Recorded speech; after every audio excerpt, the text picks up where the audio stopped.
Chapter 44. Li really couldn't see it. Fong, who usually looked very gentle, could turn into a tough woman in a second. She waved the broom vigorously in her hand. Fong had a body full of skills, but at this moment, he couldn't use any of them. He could only cover his head and flee like a rat. Li, who was standing in the courtyard, happened to catch a glimpse of Madame Fong's ferocious scene inside the house, and he couldn't help but sigh in his heart. If you're not from the same family, you're from the same family. Old Fong's family probably all have Super Saiyan genes, and can complete a gorgeous transformation in an instant. Half an hour later, Li waved a palm leaf fan in his hand, and leisurely sat under a tree at the entrance to enjoy the cool breeze. Opposite him, the bruised and swollen face of the burly man surnamed Fong looked at him with a bitter expression. "Son-in-law, you are not kind." Fong held back for a long time before saying this. Obviously, he was still brooding over the fact that Li didn't remind him just now. "Don't look at me like that. I didn't say anything. You asked for it." Being stared at by this guy with big eyes, Li always felt like he was being stared at by a dog. He hurriedly waved his hand and said, it was obviously Fong who had a cheap mouth. This kind of thing couldn't be blamed on him. Fong opened his mouth and found that he was speechless. He carefully thought about what Li said, and suddenly felt that what he said was very reasonable. It was him who said to live in a big house, and it was him who said to marry a concubine. Fortunately, he didn't say that he would divorce his mother-in-law at that time. Otherwise, how could he still stand here and talk to the son-in-law now? He could probably only nag a few words when he offered incense every year. Fong didn't want to talk about the sad past. Thinking about how popular the candied haws was, he was ecstatic and said, "You're right. This candied haws is really a good way to make money. It's much better than herding horses in the stockade." Li looked at Fong with disdain. Up until now, Fong was still thinking about buying a big house and marrying a concubine. Perhaps even in his next life, he would not be able to realize this dream. "Son-in-law, what should we do next?" Previously, Li had said that today was just a small experiment. Fong couldn't wait to ask. Even good wine was afraid of a deep alley. If he wanted to sell candied haws in this world, it was obviously not enough for Fong to carry a stick and sell them on the street alone. Li needed more manpower. "Go and ask everyone who else is willing to participate in this matter. We need more people." Li thought about it and said. Li originally wanted to let people who were close to Lu's sister Rui participate. For them, this was definitely beneficial and not harmful. It was enough to change their lives. Although they wouldn't become rich overnight, they wouldn't have to worry about food and clothing.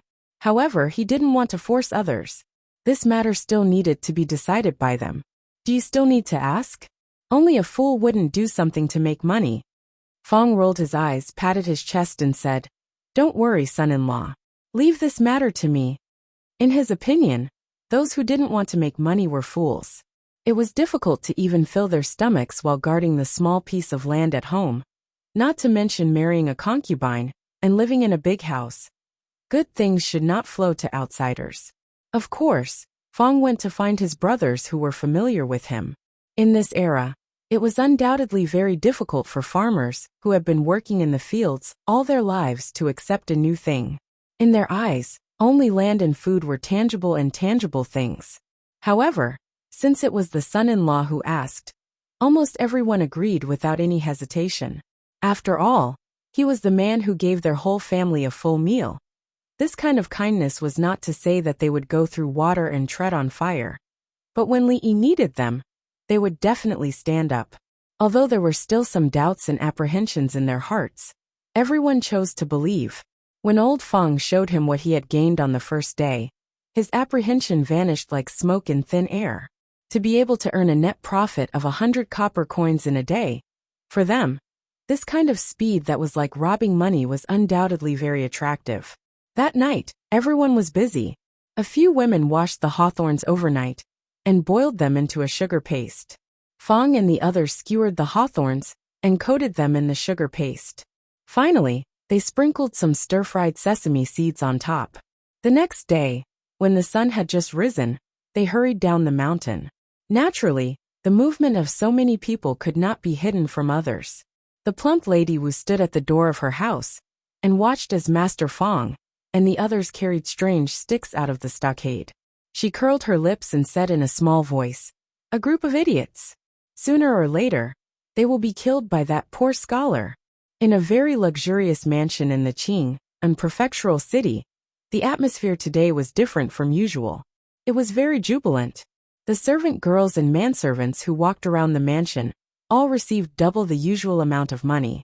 Everyone had smiles on their faces, and even their steps were much lighter than usual. "Ro-er, do you have anything you want to eat today? I will immediately order the kitchen to make it."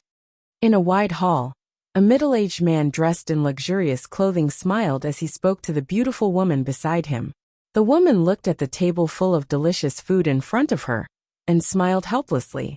She said, "Your Highness, there is no need to trouble yourself. This is already enough. Ro-er has lost a lot of weight these days. I will send someone to deliver some tonics." The middle-aged man stroked the beautiful woman's pretty face and said with some heartache. The beautiful woman's face couldn't help but blush. She looked up at the young man opposite her and said in a small voice, "Xian'er is still here." The young man opposite them coughed dryly and said, "Father, mother, I didn't see anything." Hearing his words, the beautiful woman snorted and laughed. Then, as if remembering something, she said, "I don't really want to eat the other dishes, but I do miss the taste of the candied hawthorns from yesterday." The middle-aged man glared at the young man who was engrossed in eating. "What are you spacing out for? Didn't you hear what your mother said? Hurry up and buy the candied hawthorns." "Yes, father." It was quite awkward to sit here and watch his father and mother show off their affection. Hearing this, the young man immediately stood up and said, "I will go ask Yinji where she bought the candied hawthorns." "Wait." The middle-aged man thought for a moment and said, "Since your mother likes to eat it, why don't we directly invite that person to the mansion and arrange for him to be in the kitchen? That way, she can eat it at any time." "I understand." The young man responded and then walked out of the hall. His mother's depression had improved, and he was also very happy. From afar, he saw the girl called Yinji walking over and immediately waved at her. Chapter 45. Qing'an Prefecture was huge. If they wanted to spread the candied haws as quickly as possible, they would need a lot of manpower. Fong alone was far from enough. They parted ways at the city gate. Li Yi followed Fong and listened to him boast about how popular he was with the naughty kids yesterday. When they reached a certain street, Fong's body shook, and he looked at the familiar corner of the street.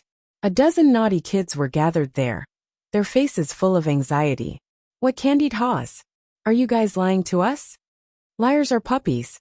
There really were candied haws yesterday. Why didn't that uncle come today? Are there no candied haws today?" The naughty kids paced around anxiously. For the first time in their lives, they didn't sleep in this morning. They woke up all their friends early in the morning and asked their parents for a few copper coins before rushing here. However, they were disappointed to find that the uncle who sold candied haws yesterday was not here. The naughty kids even searched the surrounding area, but couldn't find a single candied haw vendor. When they thought about how they would never be able to eat the sweet and sour candied haws again, the naughty kids became even more anxious. "Look, that uncle is here!" Someone shouted first. The naughty kids turned their heads and saw a familiar figure standing on the street. The next moment, they saw the candied haws that they had been yearning for day and night. Whoosh! The scene from the day before replayed itself. "Uncle, I want 2 skewers. I want 3 skewers. Here are 20 copper coins. Give me 4 skewers." The naughty kids fought to be the first. One by one, they stretched out their little hands and stuffed the copper coins into Fong's arms. They were afraid that all the candied haws would be bought by someone else if they were too late. Seeing the naughty kids leave one by one in satisfaction, and the candied haws were half gone, Fong's face was full of smiles. This made him feel like he was one step closer to his dream. However, compared to the feeling of realizing his dream, another feeling came faster and more urgent.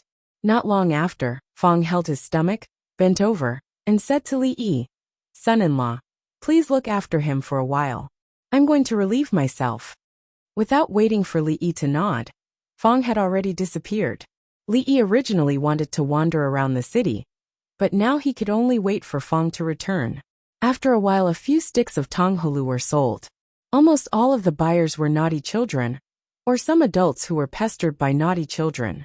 Occasionally, a well-dressed young lady would buy a bunch or two, but when normal adults saw that these were just ordinary red fruits, they didn't have the heart to buy them. This was within Li Yi's expectations. The biggest consumer group of Tonghulu were naughty children. Whether it was in ancient times or modern times, women and children were the absolute main consumers, which was in line with his initial positioning of Tonghulu. The remaining dozen or so skewers of candied haws were sold out in a short while, leaving only one skewer stuck on top. It was an eyesore and uncomfortable no matter how he looked at it. Li Yi frowned and plucked the last skewer of candied haws. Just as he brought it to his mouth, a voice suddenly came from afar. "Shut up." Crunch. A crisp sound came. He had already bitten off the first stick of hawthorn fruit. In order to make delicious Tonghulu, it was very important to control the heat when boiling the sugar paste. This time, the sugar paste had been boiled for a long time, and it was a little burnt. He remembered to remind them to be careful next time.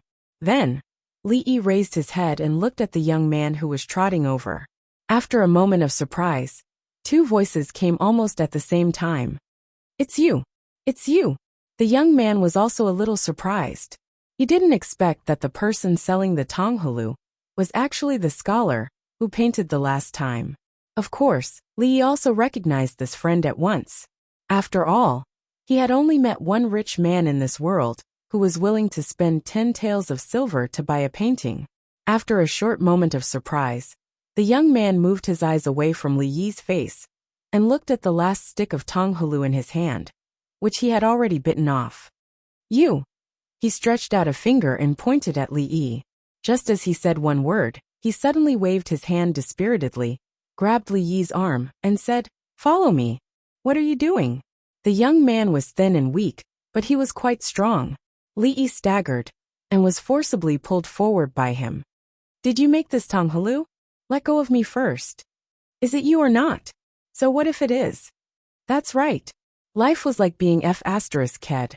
Since he couldn't resist, he would enjoy it." After a while, Li Yi understood that his strength was far less than the young man's. If he continued to struggle like this, he would be the one suffering. So he simply gave up resisting and followed the young man forward. It didn't look like this guy wanted to drag him to see the officials, because someone died from eating Tonghulu. As long as it wasn't about that. At this time, on the street not far in front of the two of them, several strong men swaggered. The leader was a man with a scar on his face. He took 2 steamed buns from a stall on the street.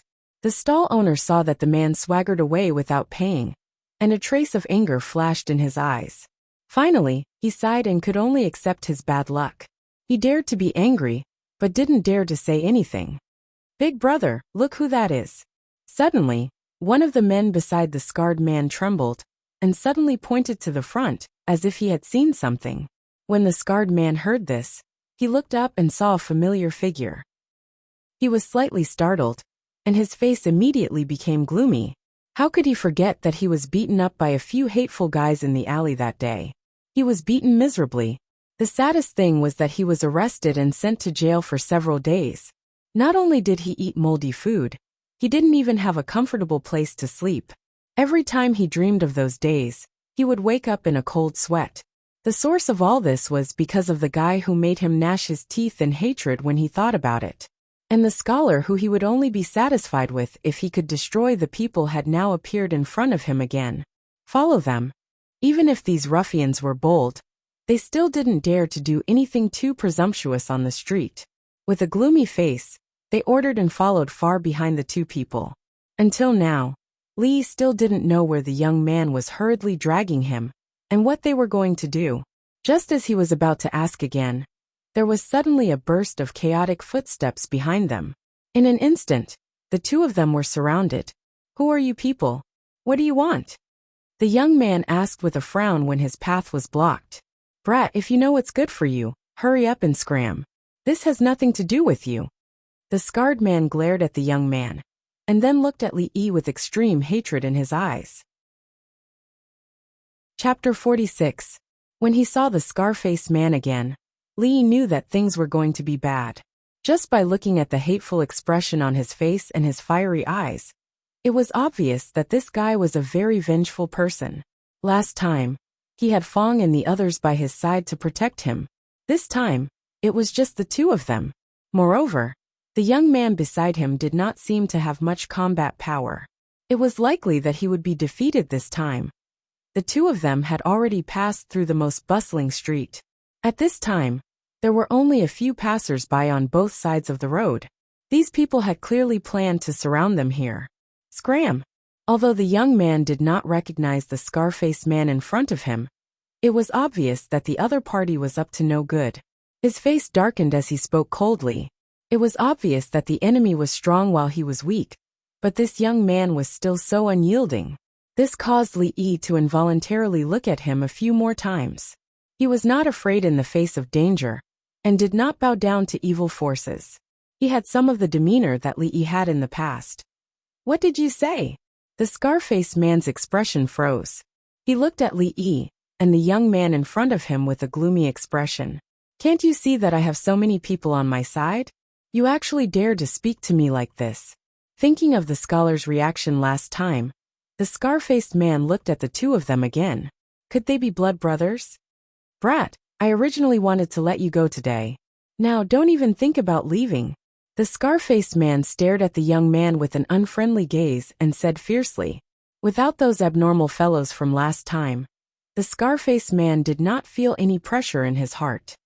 "I'll give you 3 breaths of time to finish them off." At this time, the young man opened his mouth with a gloomy expression. It was as if he was speaking to the surrounding air. The scar-faced man and the other men were stunned when they heard this. It was obvious that they were surprised by the young man's actions. However, in the next moment, they could not help but burst into laughter. "Brat, could it be that you've lost your mind?" One of the men had just spoken halfway when a passerby who walked past him suddenly exploded and punched out. The man's body was immediately sent flying. There was no time for the scar-faced man and the others to react. A man who was squatting down at a roadside stall and picking up goods used one hand to support himself. With a sweep of his leg, another few men fell. Clang! It was the sound of a long sword being unsheathed. Suddenly, a flash of saber light flashed in front of the scar-faced man's eyes. A peddler who was carrying a load and walking by suddenly turned around, pulled out a long saber from his waist, and put it on the scar-faced man's neck. Everything happened so suddenly.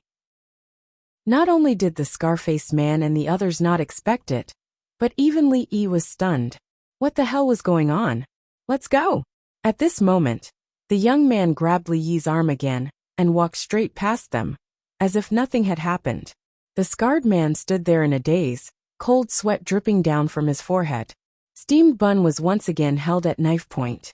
At this moment, he felt as if his entire outlook on life was collapsing. That person looked at him without any emotion, as if he was looking at a dead person. Just from the look in his eyes, the scar-faced man knew that he really dared to kill him. Until now, he still didn't understand why these passers-by were so skilled, and why they would listen to that young man. In the distance, there was suddenly a flurry of footsteps. A few bailiffs dressed in black jogged over. The moment he saw those bailiffs, the scar-faced man was so moved that tears almost flowed out. Although he didn't know how many times he had been taught a lesson by these bailiffs. At this moment, seeing their figures, the scar-faced man felt as if he had seen his family. "Family, come and save us. What are you doing? Put down your sabers." In Anqing Prefectural City, there were actually people who dared to use sabers to hurt people on the streets. The leading bailiffs roared, pulled out the saber at his waist, and pointed it at the people in the distance. The expression of the man holding the saber didn't change. He felt around his waist, and casually threw a token over. The bailiffs reached out and caught it. After glancing at it, his expression changed, and he hurriedly put away his saber. He jogged over and said, "My lord, take all of these people back and await punishment." The man withdrew his saber from the scar-faced man's neck, waved his hand at the bailiffs, picked up his load, and quickly disappeared into the streets. When the bailiffs looked back, he discovered that the 2 people who had been standing next to him had also disappeared. After standing in place for a moment, his expression darkened. He pointed at the ruffians and loudly said to the bailiffs, "Take them all back." With great difficulty, he found the restroom to relieve himself. Fong came out of the restroom with a satisfied expression. As he walked back along the street, he kept wondering if his wife had added something to his breakfast. Otherwise, how could he have gone to the restroom 4 times in a row and now walk so lightly? Son-in-law. Walking to the familiar corner of the street, Fong had just opened his mouth to call out when he saw that the original position was empty. He suddenly froze and asked, "Son-in-law?" Just as the man surnamed Fong was looking for Li all over the world, Li was staring at a tall gate in a daze. The scene that had just happened on the street had already caused him to have some doubts about this young man's background. At this moment, he deeply realized that this nouveau riche's background was not ordinary. Ningguang Mansion. Above the gate, there was a large plaque with these words written squarely on it. Of course, such a plaque could not be hung on the door of one's own house. Could it be that this young man in front of him was actually a member of the royal family of the Jing Kingdom? Before Li Yi could figure out this question, he was pulled into the gate by the young man. "Young prince." The 2 servants standing at the door hurriedly bowed to greet him. This prince's mansion was very big. Being pulled by the young man, Li didn't know how many twists and turns they had gone through, and finally stopped in front of a gatehouse. The young man pushed the door open, and when the few people in the room looked up, they immediately stopped what they were doing and bowed together, saying, "Young prince, quick, make some candied fruits immediately." The young man waved his hand at them and said in a hurried tone. Hearing this, Li Yi was stunned for a moment. After all this time, this guy had hurriedly brought him here just to make candied fruits for him? This was the first time that Li Yi had seen such a willful nouveau riche. Looking around, looking at the furnishings here, it should be a kitchen or something like that. On the table beside him, there were some hawthorns and white sugar. It seemed that they had tried making candied fruits by themselves. However, although the method of making candied fruits was simple, the ratio of sugar to water, the temperature, and the time of boiling would affect the taste of the candied fruits. Without countless predecessors, hundreds and thousands of years of exploration and experimentation, it was really not an easy thing to make delicious candied fruits. Chapter 47. While Li Yi was looking around, the people around him were also looking at him. The person who made candied haws and improved the princess's depression was the scholar in front of them. It had to be said that this was quite different from the image they had imagined. It's not difficult to make candied haws. You just need to add water to the icing and boil it into a sugar paste, and then wrap it on the red fruits without seeds. Li looked at the young man and said, "I've told you the method of making candied haws. I'm sorry, I still have something urgent to deal with. Goodbye." Li Yi didn't want to tell anyone about the core technique of candied haws. He was not familiar with this guy, and he just wanted to keep his own territory. He didn't want to have anything to do with the prince's mansion. If he didn't go back, Fong would be worried if he couldn't find him. After that, Li Yi strode outside. "Child, please wait." At this moment, a sweet voice came from behind. The girl named Yinji quickly walked up and said, "Child, you don't know. Although there are only 2 materials, red fruits and icing, we have tried many times, but the taste of the candied haws is still not satisfactory. Please tell me if there is any mystery in it." Li paused and then said with a smile, "Miss, I'm afraid you think too much. I've told you everything I know. There is no mystery in it." Li Yi's face was full of sincerity. Although the girl still had doubts in her heart, she was already 70 to 80% convinced. She turned to the young man and said, "Young prince, the person who sold the candied haws yesterday was not this young master. I'm afraid we have the wrong person." "Yes, yes." Li nodded and quickened his pace toward the door. 10 taels of silver.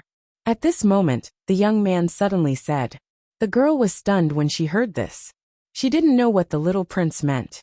At the same time, Li Yi had just stepped out of the door when he suddenly stopped. "I was rude just now. If I offended you in any way, please don't blame me. Yinji, give this brother 10 taels of silver as an apology." Li Yi turned his head and found that the young man was looking at him with a faint smile. After looking at the young man for a few seconds, Li Yi also smiled. Only the two of them knew what this smile meant. This little prince was also a person who was particular. The smile on Li Yi's face became even brighter. He said with a smile, "Although there is nothing special about the cooking method of this dish, it is rare for the young prince to be so kind. What's the harm in trying it out?" Although she didn't know why this child suddenly changed his mind, he had promised to help her. The girl was happy and said hurriedly, "Thank you very much." The strange expression on the young man's face became even more obvious. He stretched out his hand and made an inviting gesture. "Brother, please." After a while, everyone, including the young man, looked at Li Yi skillfully handling the hawthorn and boiling the sugar paste. His movements were smooth, and their faces revealed an astonished expression. For a gentle and refined scholar to do such things, it still gave them quite a shock. Because there were no bamboo sticks, Li Yi wrapped the candied hawthorn in the sugar paste and placed it on a plate. The girl used her chopsticks to pick one up. After taking a bite, her beautiful eyes couldn't help but light up. She turned to the young man and said, "Little prince, this is the taste from yesterday. I'll send it to mother right away." The young man was overjoyed. He took the plate from the girl's hands and strode out. Li Yi felt a little strange when he heard this. From the looks of it, the one who liked eating candied hawthorn seemed to be some princess. Could it be that eating candied hawthorn could make one addicted? After the young man left, the girl bowed to Li Yi and said, "Thank you, young master. Thanks to young master's candied hawthorn, the princess's illness has improved." The princess's illness? Li Yi was a little confused when he heard this. He really didn't know that candied hawthorn could actually have the effect of treating illnesses. "May I ask, what illness is the princess suffering from?" Li Yi was a little curious and couldn't help but ask. The girl's expression was a little hesitant, but then she thought about it. If it wasn't for the scholar in front of her, the princess's illness wouldn't have improved. After thinking for a while, she said, "The imperial physician said it's an illness of stagnation. However, after taking the medicine for half a month, the princess is still tired of eating every day and can't sleep at night. During this period of time, her body has become increasingly thin." Li Yi didn't know what an illness of stagnation was, but he understood from the girl's description. Can't eat, can't sleep, is prone to fever, and is getting more and more haggard. Isn't this indigestion? Needless to say, Li Yi also knew that in this prince's mansion, there must be a lot of fish and meat all day long. If one's stomach wasn't good, it would be strange if he didn't have indigestion. And candied hawthorn had the effect of clearing the lungs, digesting food, and stimulating the appetite. It was especially effective for indigestion caused by eating too much meat. In his previous life, Li Yi's stomach was very bad. Every time he came home, one of the dishes on the table was candied hawthorn. When he was studying abroad, his mother would often call to remind him to take care of his stomach, eat less greasy food, eat more coarse grains, pay attention to nourishing his stomach, and don't stay up late at night. And that person who loved him the most and treated him the best in the world, he would never see her again. Suddenly touching the deepest memories in his heart, Li Yi's eyes unconsciously became wet. The girl named Yanji looked at the scholar with tears in his eyes in surprise. She just talked about the princess's illness, and this child was moved to tears? At this moment, the door of the kitchen was suddenly pushed open, and the young prince walked in with an excited face. He ordered a few cooks. "Immediately make some of the princess's favorite dishes." "I didn't expect this candied hawthorn to have such a miraculous effect." The young man turned to look at Li Yi and said with a face full of surprise, "The illness of stagnation, that even the imperial physicians couldn't do anything about, could actually improve because of this small thing." His mother, who was usually extremely anorexic, actually took the initiative to eat after eating those red fruits. It was really hard to imagine. At this moment, Li Yi's mood had already returned to normal. He smiled and said, "The red fruits are indeed effective in treating stagnation, but it isn't a cure for the root cause. Do you know how to treat stagnation?" The young man's body suddenly trembled when he heard this, and he grabbed Li Yi's arm and asked, "I know a thing or two," Li Yi said with a smile. Li felt a little apologetic in his heart for charging him 10 taels of silver for a candied hawthorn dish. No matter what, they were old customers. Li had to make them feel that these 10 taels of silver were well spent. If these words were said by someone else, the young man and the girl would definitely not believe them. But when Li said it, they already believed most of it. After all, he had already created a miracle. Just as the expressions on the two's faces became wild with joy, on the other side of Qing and Prefectural City, looking at the gradually darkening sky, Master Feng's face was full of anxiety and worry. Chapter 48. Feng searched the entire Qing and prefecture, but did not find any trace of Li Yi. Feng Laosen, you fool. Isn't the son-in-law with you? You've lost him. Another man beside Feng looked equally anxious. I don't know. I just went to the bathroom, and when I came back, the son-in-law was gone. Feng said helplessly. Even he couldn't understand. How could such a grown man like the son-in-law go missing just like that? If the son-in-law really can't be found, I'll see how you're going to explain it to Miss. The man beside him glared at him and said, Do you think the son-in-law ran away? At this moment, a hint of hesitation appeared on the other man's face, and he spoke hesitantly. Nonsense. Hearing this, the man surnamed Feng was like a cat whose tail had been stepped on. He turned his head abruptly and looked at him with an unfriendly gaze. He reprimanded, The son-in-law is not that kind of person. Feng. The man who reprimanded the man surnamed Feng spoke in a low voice and said slowly, What old Wu said is not impossible. After all, the son-in-law. He did not finish his sentence, but everyone understood what he meant. After all, the son-in-law was snatched. Although during this period of time, almost everyone had deliberately ignored this fact, it was still an undeniable fact. Because of the appearance of Li Yi, their lives had long been turned upside down. No one was willing to mention that matter. From the bottom of their hearts, they had already regarded Li Yi as one of their own. However, no matter how unwilling they were to admit it, at this moment, everyone could not help but think of a certain worse possibility. Everyone, let's split up and search again. Where could the son-in-law be waiting for us? After a moment, a resolute expression appeared on the face of the man surnamed Feng. He gritted his teeth and said in a low voice. The rest of them looked at each other and could only sigh. They dispersed and began another round of searching. Li Yi was not a medical student.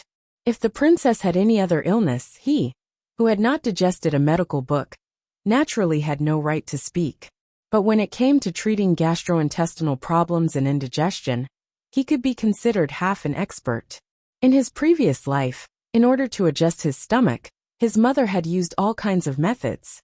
At that time, Li did not care much about it. Now that he thought about it, each and every one of them was clearly imprinted in his mind, as if they were carved into his memory.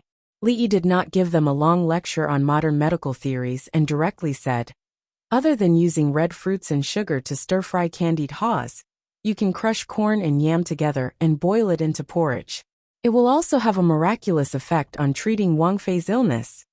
Stir-fried hawthorn with sugar and yam porridge were common dishes on Li Yi's dining table. There was no digestive aid in this world. Hawthorn could only be used as an appetizer. When the appetite was good, the body would naturally be better. The pretty servant girl and the young prince listened attentively. Li Yi continued. Every day after dinner, Wang Fei can take a walk in the garden for an hour. It will also help to alleviate the illness. In addition, there is one more thing to remember. For this period of time, Wang Fei's diet should be light. You must not eat meat or fish all day. Try to avoid greasy food, such as. At this point in Li Yi's speech, the young man hurriedly ordered the few cooks. Did you all hear that? Remove all the greasy dishes I mentioned. That's about all I know. After speaking for so long, Li Yi could not help but feel a little thirsty. His eyes inadvertently glanced out of the window and found that the sky had completely darkened. Yinji, do you remember everything I said? The young man turned to the young girl and asked. Hearing this, Yinji nodded. Young prince, I have remembered everything. Even the imperial physicians were helpless. This handsome scholar in front of them was their only hope. If Li Yi was giving them a prescription, they would definitely carefully consider it. But he did not mention anything from the beginning to the end. Most of it was a change in the diet. Although they did not understand the reason, it seemed that he did not speak without thinking. It is getting late. I have told you everything I know. I will not disturb you anymore. With the 10 taels of silver already in his pocket, Li very timely said his goodbyes. If he was any later, Fong and the others would be anxious to death. The young man did not know whether Li Yi's method was effective or not, but the appearance of the candied hawthorn had indeed improved his mother's condition. For this, he had to owe Li Yi a favor. Putting an arm around Li Yi's shoulder, he said, "Brother, you have helped me so much.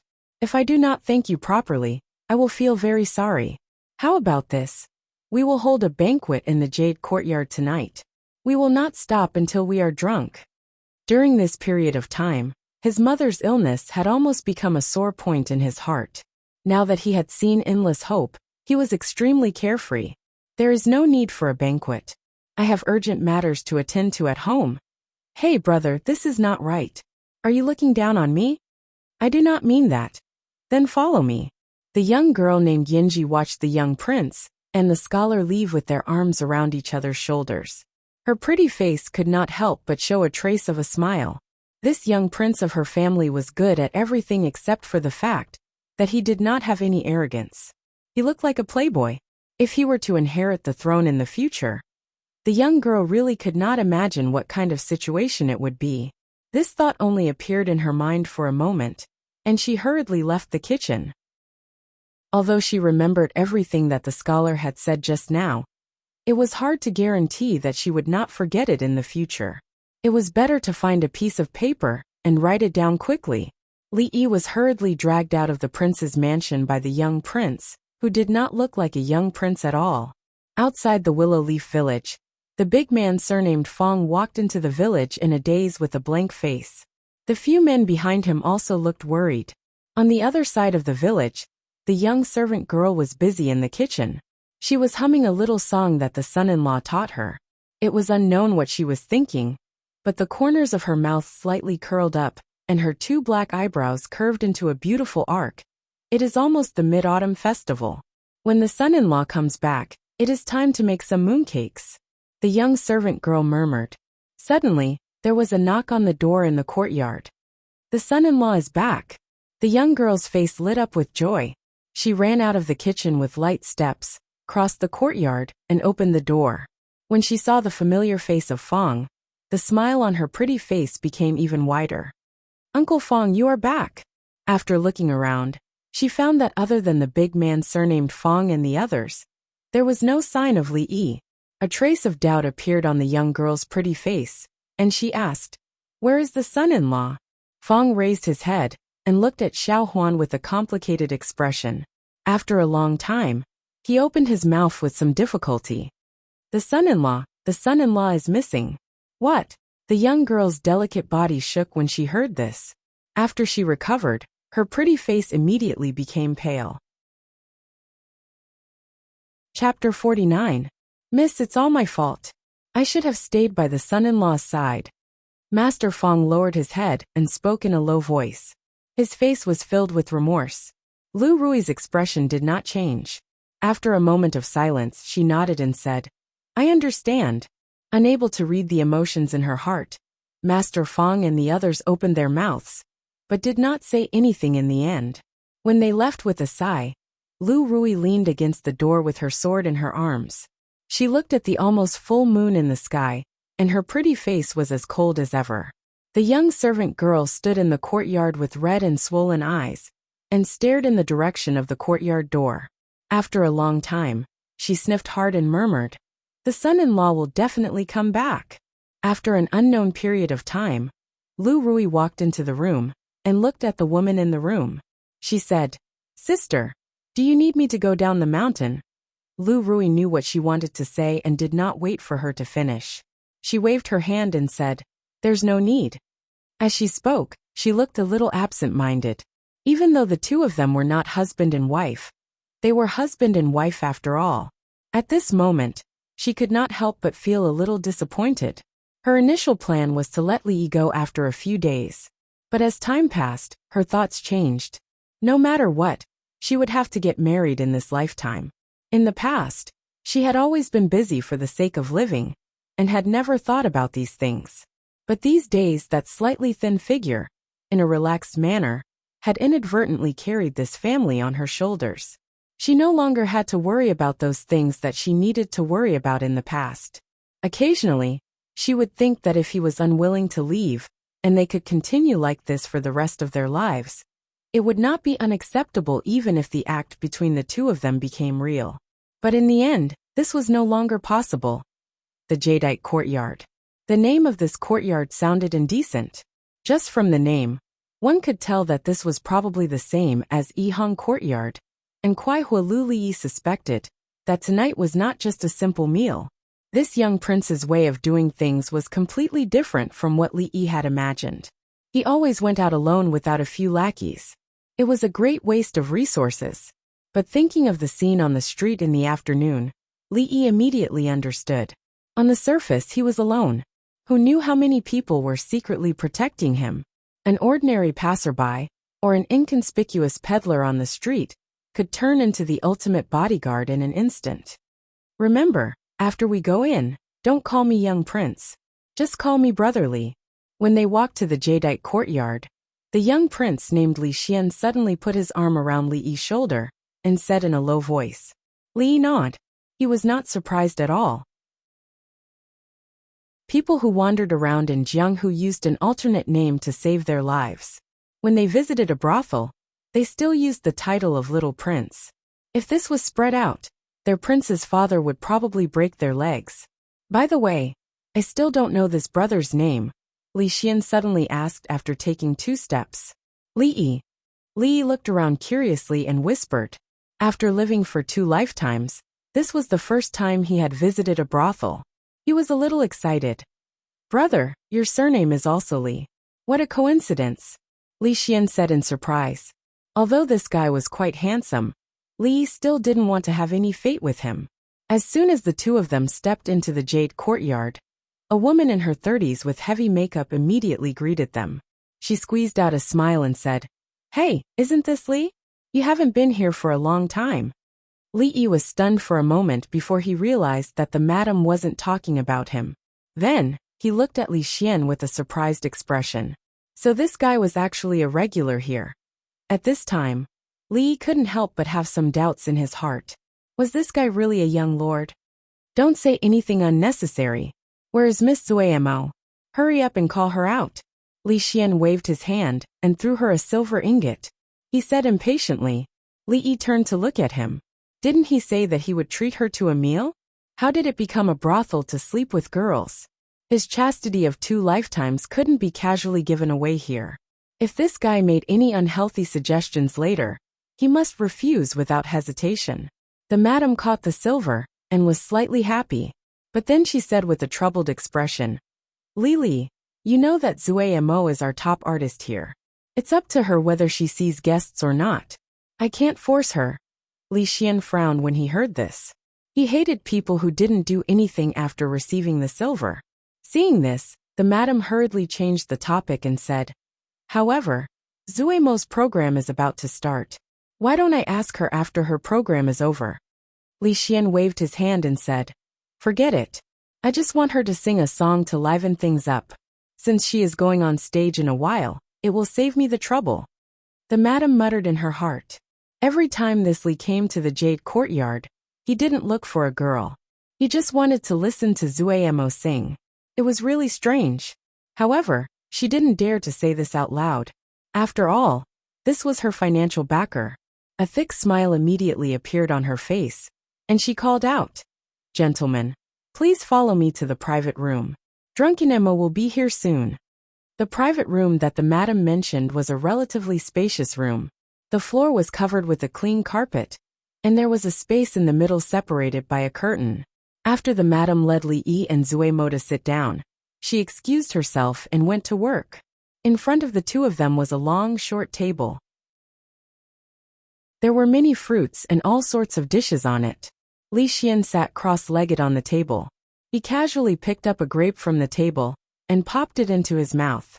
He glanced at Li Yi and said somewhat smugly, "What? You've never been to a place like this before, right?" Li Yi nodded when he heard this. It was indeed the first time he had been to such a place. Firstly, he had no money. He couldn't afford such a place at all. Secondly, he didn't have the opportunity. He couldn't imagine what would happen if Xiao Huan and Sister Rui knew that he visited a brothel. After all, he was a man with a family. Following Li Xian's example, Li Yi sat down cross-legged and looked around. There were quite a few silhouettes at the tables around the room. At that moment, they were all quietly chatting with the people beside them. As Li Yi's gaze swept past the door, he suddenly saw a few silhouettes walk in. He could only see that those people were all women, walking slowly into the gauze tent. "Miss Zuamo is here." There was a small noise around. Not long after, when music came from the gauze tent, the slightly noisy crowd all shut their mouths. Li Yi also looked with interest at the few graceful figures who had begun to dance in the gauze tent. After a moment, a pleasant voice floated out from the gauze tent. "Delicate clouds play tricks, flying stars spread hatred, the silver river crosses in the dark, the golden wind and jade do meet, surpassing countless things in the world." When he heard this, Li Yi's body shook violently, and an expression of extreme shock appeared on his face. Chapter 50. Li Yi was very sure that although poetry also existed in this world, it was only in the same form. Great writers such as Li Bai, Du Fu, Su Shi and Lu Yong did not exist in the original world. Of course, their works would not appear in this world either. Translator. Lon_editor. Ephidacia. Li Yi was shocked when he heard the poem, which shouldn't have existed in this world. Then his shock turned into ecstasy. Could it be that the other party had also transmigrated to this world like him? No one could understand Li Yi's feelings. He was a lonely soul drifting alone in this world. Even if there was a person, no, even if it was a dog from the same world as him, it would still bring the greatest comfort to his soul. Li Xian, who was enjoying the song and dance, did not notice that Li Yi had become very excited. He abruptly stood up and strode to the center of the stage, pulling aside the veil. The woman who was singing with her face covered by a veil seemed to be frightened. Her voice came to an abrupt stop. She looked at the young scholar, who had suddenly rushed over with an excited expression. A trace of panic appeared on her face under the veil. "Did you also transmigrate from the earth?" Li Yi grabbed the woman's hand and asked anxiously. At this moment, everyone in the surroundings had recovered from their shock. When everyone saw what was happening, they immediately stood up, and expressions of shock and anger appeared on their faces. "Stop! Let go of Miss Zumo. Who dares to make trouble in this jade courtyard?" The young prince Li Xian was also stunned, not knowing what was going on. "This guy is so impatient. Let go of me, you lecher." When the woman's hand was grabbed by Li Yi, she was really frightened. She stood there in a daze and didn't move at all. However, when she came back to her senses, she suddenly shook off his hand. A look of shame and anger appeared on her face. She took a few steps back and looked at him as she scolded. Li Yi stood there in a daze. Things seemed to be different from what he had imagined. Looking at the girl's reaction, could it be that he had guessed wrong? Right at this moment, the madam ran in with a few strong men, and she cursed furiously. "Who the hell is so ignorant to actually dare to cause trouble in the Jade-Field courtyard? Quickly arrest him." Those men saw Li Yi standing in the middle of the stage at a glance. They strode over and pressed down on his shoulders. Li Yi allowed the two men to pin his hands behind his back as he glared at the woman. "Where did you learn that immortal Magpie Bridge song?" The woman didn't want to pay attention to him, but when she saw the crazed look in his eyes, her heart couldn't help but tremble. For some reason, she opened her mouth and explained. "This poem has been known to everyone since a month ago. It is said that it was written on the sky prayer lantern by a gifted scholar named Li Yi." A month ago, the sky prayer lantern Li Yi. Li Yi muttered a few words, and a look of deep disappointment appeared on his face. "It should be Xiao Huan's sky prayer lamp. Hurry up and throw him out." The madam roared when she saw that the men were still standing in the same spot. "Stop." Right at this moment, a voice rang out in front of them, and Li Xian slowly walked over with an ugly expression on his face. He walked to the front of the men and said coldly, "Let him go. Who do you think you are?" One of the men sneered. Halfway through his sentence, Li Xian's expression turned cold. The man only felt his vision blur, and his entire body was sent flying with a kick. At this moment, Li Xian seemed to have changed into a different person. No matter how he usually behaved, his identity as a young prince would never change. How could he let a prostitute from a brothel insult him like this? "You're courting death." The other men's expressions turned ugly when they saw this. Just as they were about to make a move, the madam immediately jogged over. "All of you stop. Li, what's going on?" She looked at Li Xian with a fawning expression and asked. Li Xian indifferently glanced at Li Yi, who was being held down by the two men. The madam immediately understood. She glared at the two men and said, "Hurry up and release him." Although the madam did not know Li Xian's identity, people like her knew best who they could offend and who they could not. The young man in front of her obviously belonged to the latter. The greater the hope, the greater the disappointment. The sourness in Li Yi's heart at this moment could not be described with words. He did not even have the mood to visit the brothel anymore, and walked out without saying a word. Li Xian looked back at the woman, and a trace of doubt appeared on his face. Then, he turned his head and chased after her. "Hey, brother Li, wait for me." The place where her arm had been grabbed just now was still a little painful. The woman named Drunken Emo looked at the direction in which her face had left and murmured, "That scholar." While she was thinking about something, the madam had already walked over quickly and asked with concern, "Zue Emo, are you okay?" The woman shook her head when she heard this.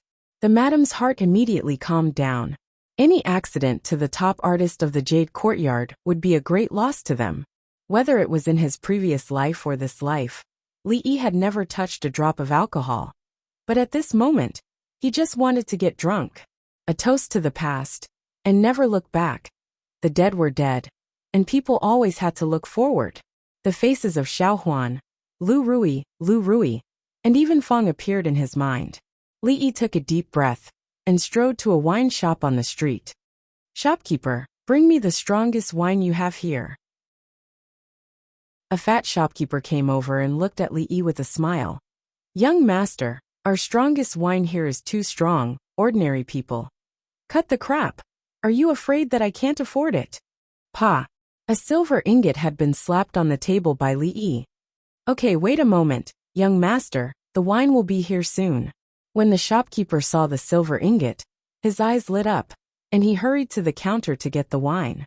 Li Xian walked in from outside, and sat opposite to Li Yi. He looked at him and sighed. "No matter how beautiful that Miss Zue Mo is, she is just a prostitute. Brother Li is a capable man. Why do you insist on being a prostitute?" Although they had only had 2 short interactions, it was obvious that this little prince had already developed a lot of interest in Li Yi. If it weren't for this, with his identity, no matter how much he lowered his status, how could he call an ordinary person brother? "Sir, your wine is here." Li Xian obviously misunderstood, but Li Yi didn't want to explain. When the shopkeeper put the wine on the table, he picked up the jar and took a big gulp. Plop! Before falling on the table, Li Yi finally understood why he didn't drink before. Seeing this, Li Xian was stunned for a moment, and then laughed out loud. "I didn't expect your alcohol tolerance to be so poor." He grabbed the jar of wine that Li Yi had just drunk from with one hand, and gulped it down a few mouthfuls. Plop! The two of them leaned on the table in the same posture. When the shopkeeper saw this scene at the counter, he couldn't help but curl his lips. "You have such a poor alcohol tolerance, but you still dare to ask for the strongest wine. You deserve it." At the corner of a street not far from the wine shop, a few figures dressed in coarse clothes walked out from the darkness when they saw the 2 people lying drunk on the table in the wine shop. The corners of their mouths pulled into a bitter smile as they walked out. Chapter 51. When he regained consciousness a little, he felt that his whole head was swollen. He tried hard for a long time, but he couldn't open his eyes. He could only hear a few intermittent voices around him. Wang Fei actually ate something in the morning. She also specially drank a small bowl of yam and corn porridge. Wang Ye was very happy. He increased everyone's allowance in the kitchen. When he finally opened his eyes, he felt that his mouth was unusually bitter and thirsty. At this time, a clear voice sounded not far away. "Young master is awake." A hot towel was handed over. Li carelessly wiped his face. He looked at the two maids standing in the room and said in a hoarse voice, "Water." A moment later, he took the teacup from the maid's hand and drank it in one gulp. He still didn't feel thirsty. After drinking a few cups, the feeling of thirst subsided a lot. At this time, a maid came over with a tray covered with a red cloth. She said with a smile, "Young master, this is a thank you gift that Wangya asked me to prepare for you. Please accept it." "Thank you gift? What is it?" Li had just woken up and his mind was not very clear. He casually removed the red cloth and was almost dazzled by the neat silver ingots on the tray. "Thank Wangya for me." Li took the tray from the maid's hand with a face full of smiles. The trace of drowsiness was immediately swept away, and he looked much more energetic. The maid was stunned when she heard this. It seemed that she didn't think that Li would agree so readily. Just now, Wangya specifically told her that if the other party insisted on not accepting it, she must persuade him to accept it. For this, she had made a little preparation in her heart. But the real situation made her a little dazed. Didn't they say that scholars regarded money as dirt? This young master didn't seem to be like this. Li carried a small bag on his back and walked out of Ningguang Fu. He waved to the woman called Yinji behind him and strode away. Last night, he drank a mouthful of wine and was drunk on the table. It was so shameful. He did not wait for the young prince to wake up and could not wait to leave the prince's mansion. There was a total of 110 taels of silver in the small bag he was carrying on his back.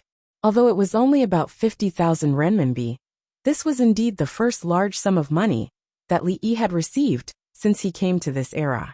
The son of a nouveau riche must have a nouveau riche father. Li liked this kind of forthright prince. It was too troublesome to talk about feelings. It was better to directly talk about money. His wallet was bulging, and even his heart was filled. He just didn't know how anxious Fong and the others would be when they didn't see him yesterday. It was better to return to the stronghold as soon as possible. In the willow leaf stockade, the little servant girl sat in front of the door. Her eyes were red and swollen. Her beautiful big eyes had lost their spirit. She had 2 dark circles under her eyes and stared straight ahead. Not long after, a sturdy figure walked over from afar. The man surnamed Fong held a cloth bag in his hand. He walked in front of the servant girl side and said, "Xiao Huan, this is the money from yesterday's candied haws. Take it back and keep it well." The young girl did not speak. She bit her lips and shook her head. The idea was given by the son-in-law, and the frosting was also bought by the son-in-law. We only put in a little effort. This money is not safe in our hands. You better keep it. Fong put the cloth bag at the feet of the young girl. In the end, he did not say anything and turned to leave slowly. The young girl quietly sat in the familiar position. It seemed that there was still a figure beside her. Just like before, he told her those nice stories and taught her how to cook delicious food. That was almost the best time of her life. Thinking that the figure would never appear again, the young girl's nose could not help but feel a little sour. She forced herself not to let the tears fall. After all, she was only a 15 or 16-year-old girl. After an unknown amount of time, the tears in her eyes could no longer be controlled. She buried her little head between her legs and sobbed. "Xiao Huan, why are you crying? Who made you angry?" A voice suddenly came from the front. The young girl's body could not help but tremble. She suddenly raised her head and saw a familiar face that could not be more familiar. A glimmer of light suddenly appeared in the young girl's eyes, but it quickly dimmed. From yesterday until now, this scene had appeared countless times. From the surprise at the beginning to the numbness at the end, she knew that no matter how real an illusion was, it was still an illusion. Looking at the young servant girl's tearful face, Li Yi's heart could not help but ache. He quickly walked over and wiped the tears off her face. He softly said, "Tell me who bullied you. The son-in-law will help you vent your anger." The young girl stared blankly at Li Yi, helping her wipe away her tears. The real touch on her face made her realize that this was not an illusion. "Son-in-law, In her beautiful big eyes, tears flowed out. In an instant, Li felt that there was an additional delicate body in his arms. The usually shy servant girl would never do something like this. At this moment, she was like a pear blossom in tears. She seemed to be using all her strength to hold onto his body, causing Li to be a little confused. At this moment, the courtyard door opened from the inside. Li saw Lu Rui's figure appear. He pointed at the crying young servant girl and asked, "What's wrong with Xiao Huan?" Lu Rui stood at the door with his sword in his arms. He just looked at Li. Although there was nothing strange on the surface, he seemed to have suddenly relaxed. The appearance of Lu Rui made Xiao Huan stop sobbing. She lowered her head and stood beside Li with a blushing face. She tightly held onto the corner of his clothes, unwilling to let go. "Son-in-law," Fang's loud voice came from behind. Anyone could hear the boundless surprise in his voice. "Son-in-law, you're back." Seeing that, Fang, who was so excited that he looked like he had married a few concubines, was about to give him a big bear hug. Li immediately retreated far away with vigilance. He had just enjoyed Xiao Huan's soft embrace. He was unwilling to let Fang touch him no matter what. Fang was not angry that he did not get a bear hug. He looked at Li and asked with a puzzled face, "Son-in-law, where did you go last night?" "Last night?" Li said halfway, before he realized that if he said that he went to the brothel to listen to music last night, it would be a little inappropriate. He changed the topic and said, "Last night. Last night I got lost in the city. I couldn't find you, so I stayed in the inn for the night and came back at dawn." From last night until today, Fang had always thought that if it were not for him, he would not have lost his son-in-law. He was deeply immersed in the torment in his heart and did not sleep for the whole night. It was only when he saw Li today that all his self-blame and regret were swept away. He felt that his life was suddenly filled with light again. Li took down the bundle on his shoulder and handed it to Xiao Huan. He instructed, "Take this back and put it in my cabinet." Xiao Huan stretched out her hand to take it, but she did not expect the small bundle to be much heavier than she had imagined. The bundle accidentally fell from her hand and fell to the ground. Whoosh! The bundle opened up, and a pile of silver ingots rolled out. Under the sunlight, they almost dazzled Fang's eyes. Xiao Huan covered her mouth in shock. Her pretty face was filled with disbelief. Lu Rui could not help but tighten his grip on his sword. His expression changed. Not far away, Madame Wu walked out of the house. She had just poured out a basin of dirty water when she suddenly felt that the ground not far away from her was a little dazzling. She could not help but turn her head to look. Clang! The copper basin in her hand fell to the ground with a clear sound. Chapter 52. As a commoner who was afraid of poverty and starvation, Fang couldn't help but want to convert the silver into grain when he saw it. This had already become his instinctive reaction. But this time, when he saw the fist-sized silver ingots on the ground, Fang felt that his brain wasn't enough to process it. How much grain could this amount of silver buy was clearly beyond the scope of Fang's understanding, since his IQ was limited to adding and subtracting 10. "Son-in-law, what did you do last night?" Old Fang forcefully shifted his gaze away from the alluring silver ingots. He swallowed a mouthful of saliva with difficulty and looked at Li as he asked. Li glared at the careless maidservant girl and bent over to pick up the silver ingots on the ground one by one. He placed them in his bag and then raised his head to say, "I got lost last night and picked them up on the road." Picked them up. Fang's voice was trembling. This was almost 100 taels of silver. He wouldn't be able to earn so much money in his entire life. Yet it was so casually picked up by the son-in-law. Even if he earned 100 copper coins a day from selling candied haws for the past few days, and he could get half of it, it would take several years for him to save up so much money without eating or drinking. As for the young maidservant girl, her beautiful big eyes sparkled with little stars. The son-in-law's luck had always been good. Every time he went out, he would always pick up something. Although it had been a long time since he had picked up a pheasant, he had picked up so much silver this time. Even the heavens were helping the son-in-law. The young maiden's mood had experienced great ups and downs overnight. At this moment, her heart was filled with joy. She secretly looked at Li Yi and couldn't bear to look away.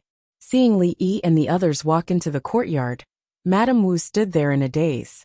She felt as if she had been struck by lightning. Until now, she still couldn't believe what she had just seen. That's a lot of shiny silver. She probably wouldn't be able to see so much silver in her next life. For those poor families who still had to fill their stomachs, their annual expenses were only about 1 tael of silver. That amount of silver was enough for them to spend for the rest of their lives. After an unknown amount of time, Madame Wu finally recovered from her daze.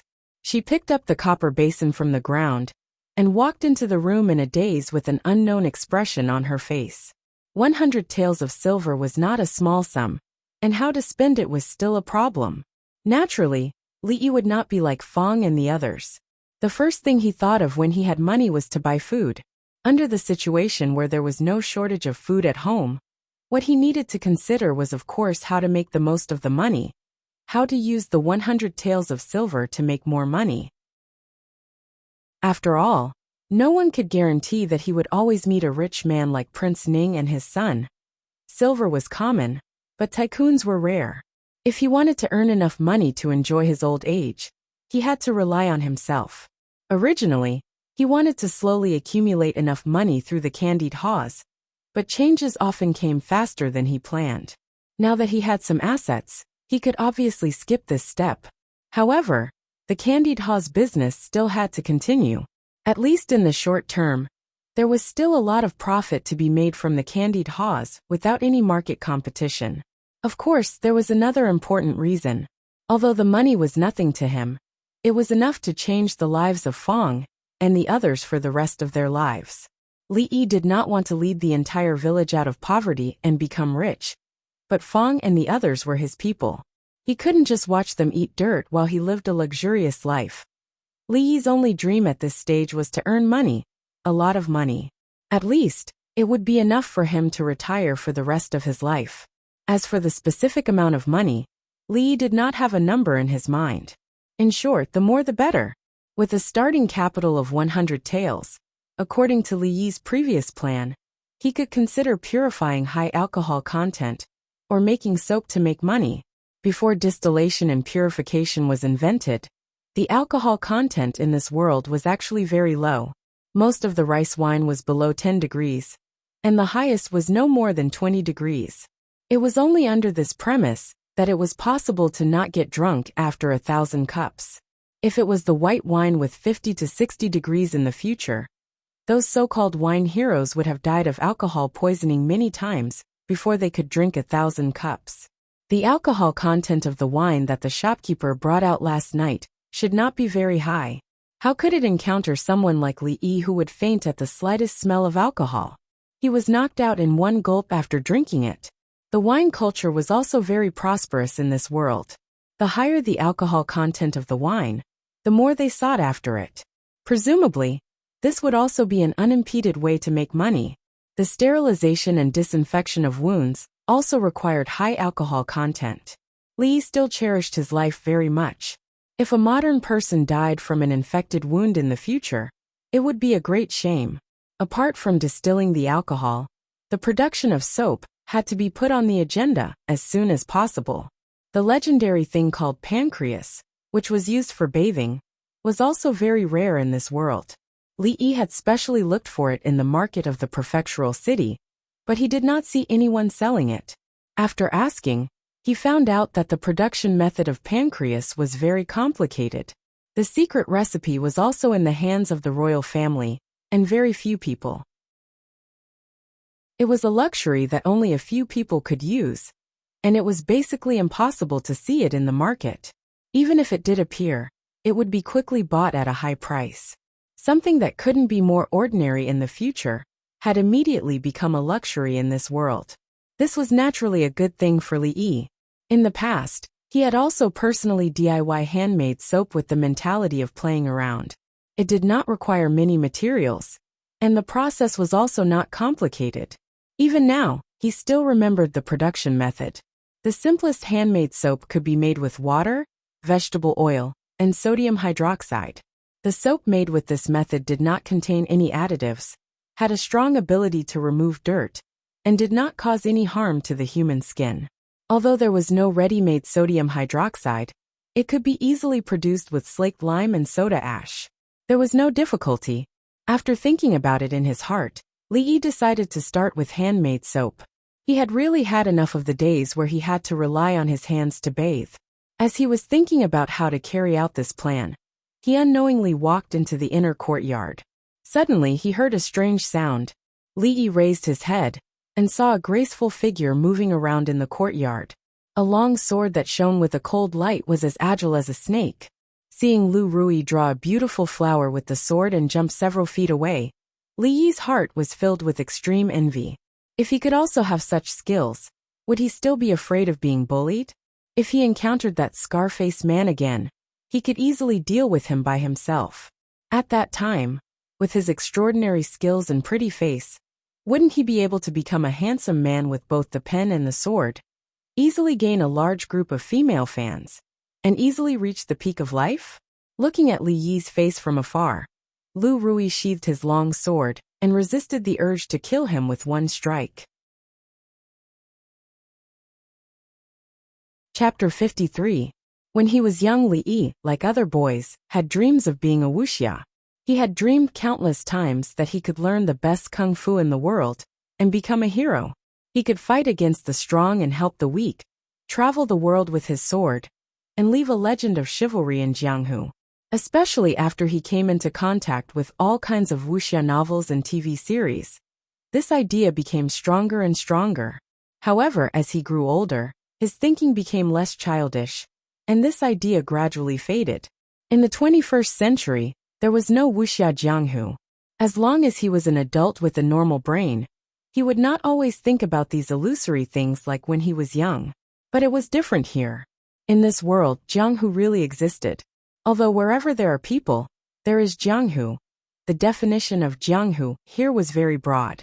But the Jianghu in this world was a real Jianghu with swords and heroes. Here, individual strength was extremely magnified. Even a small willow leaf village could be called a place with crouching tigers and hidden dragons. Like Fong and the others, they looked like simple and honest farmers. But when they really fought with others, they were all good fighters who could fight against 10. Even his wife and sister-in-law were martial arts masters with extraordinary skills. Li Yi saw them practice kung fu every day, and the little tricks they showed inadvertently would make Li Yi's jaw drop. It was a piece of cake for them to break a wooden table with their bare hands. Li Yi felt that it would be no problem for Lu Rui to break a big stone on her chest. Thinking about it, he still felt that it was not suitable for her to practice. Her chest was already flat enough, and if it was pressed by the stone, there would be nothing left. Li Yi should be very lucky that Lu Rui could not hear what he was thinking. Otherwise she would have already taken out her sword and hacked at him. After thinking carefully, Li Yi sadly found that in the whole family, in terms of fighting ability, he could only beat Xiao Huan. As a man, was there anything more shameful than this? No, in the family there were more women than men. If he was not more domineering and powerful, he would be suppressed for the rest of his life. Rui. Li Yi looked at Lu Rui with a smile, trying to make his voice as gentle as possible. Rui had never seen such an attitude from Li Yi, so he immediately raised his guard against him. He looked at him from afar and made a defensive posture. Li Yi's face darkened when he saw that he was about to make a move just because he called out her name. If not for the fact that he had a favor to ask, he really wanted to turn around and leave. What is it? Lu Rui looked at him and asked straightforwardly. I want to learn martial arts. This time, Li Yi didn't beat around the bush and answered straightforwardly. Practice martial arts? Lu Rui looked at him with a different expression. Why? Li Yi was stunned when he heard that, but he still said honestly, I just want to practice martial arts. I've admired martial artists since I was young, but I never had the chance to practice. No. To Li Yi's surprise, Lu Rui shook her head quickly. Why? It was his turn to be confused. Your aptitude is too low, Lu Rui said bluntly. Li Yi was stunned when he heard that. Then he felt indignant. He was a transmigrator after all, and he had the halo of a protagonist. He was destined to be the man who changed the world, and he would succeed no matter what he did. He just wanted to practice martial arts, but he was told that his aptitude was too low. That didn't fit the plot of a protagonist at all. However, it was impossible for him to give up just like that. A thought flashed through his mind, and he looked at Lu Rui and said, "Why don't we make a bet?" "No," Lu Rui said straightforwardly, and Li Yi's words were stuck in his throat. Li Yi looked at her angrily. She always didn't play by the rules. Could they still have a pleasant conversation? "If I lose, I'll give you 50 taels of silver. If you lose, you have to teach me martial arts." Li Yi didn't care whether she rejected it or not. He really didn't believe that Lu Rui could resist the temptation of 50 taels of silver.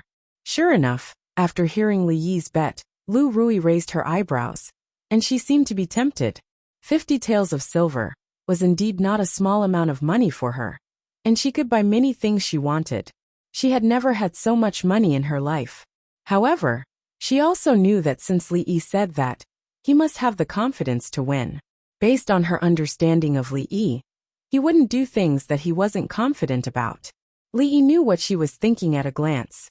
He smiled and said, "Don't worry. I won't ask you to recite poems or paint, and I won't ask you to do anything difficult." After saying that, he stood up and picked up 2 stones of different sizes from the corner of the yard. He held them in his hands and raised his arms to the same height. He looked at Lu Rui and said, "You just need to guess which of these 2 stones will fall first when I let go. If you guess right, I lose, and I'll give you the 50 taels of silver. If you guess wrong, you must fulfill your promise and teach me martial arts." The bet was very simple, but when Li Yi said it, Lu Rui still had some doubts in her heart. Of course, she didn't doubt herself, but she doubted Li Yi's intelligence.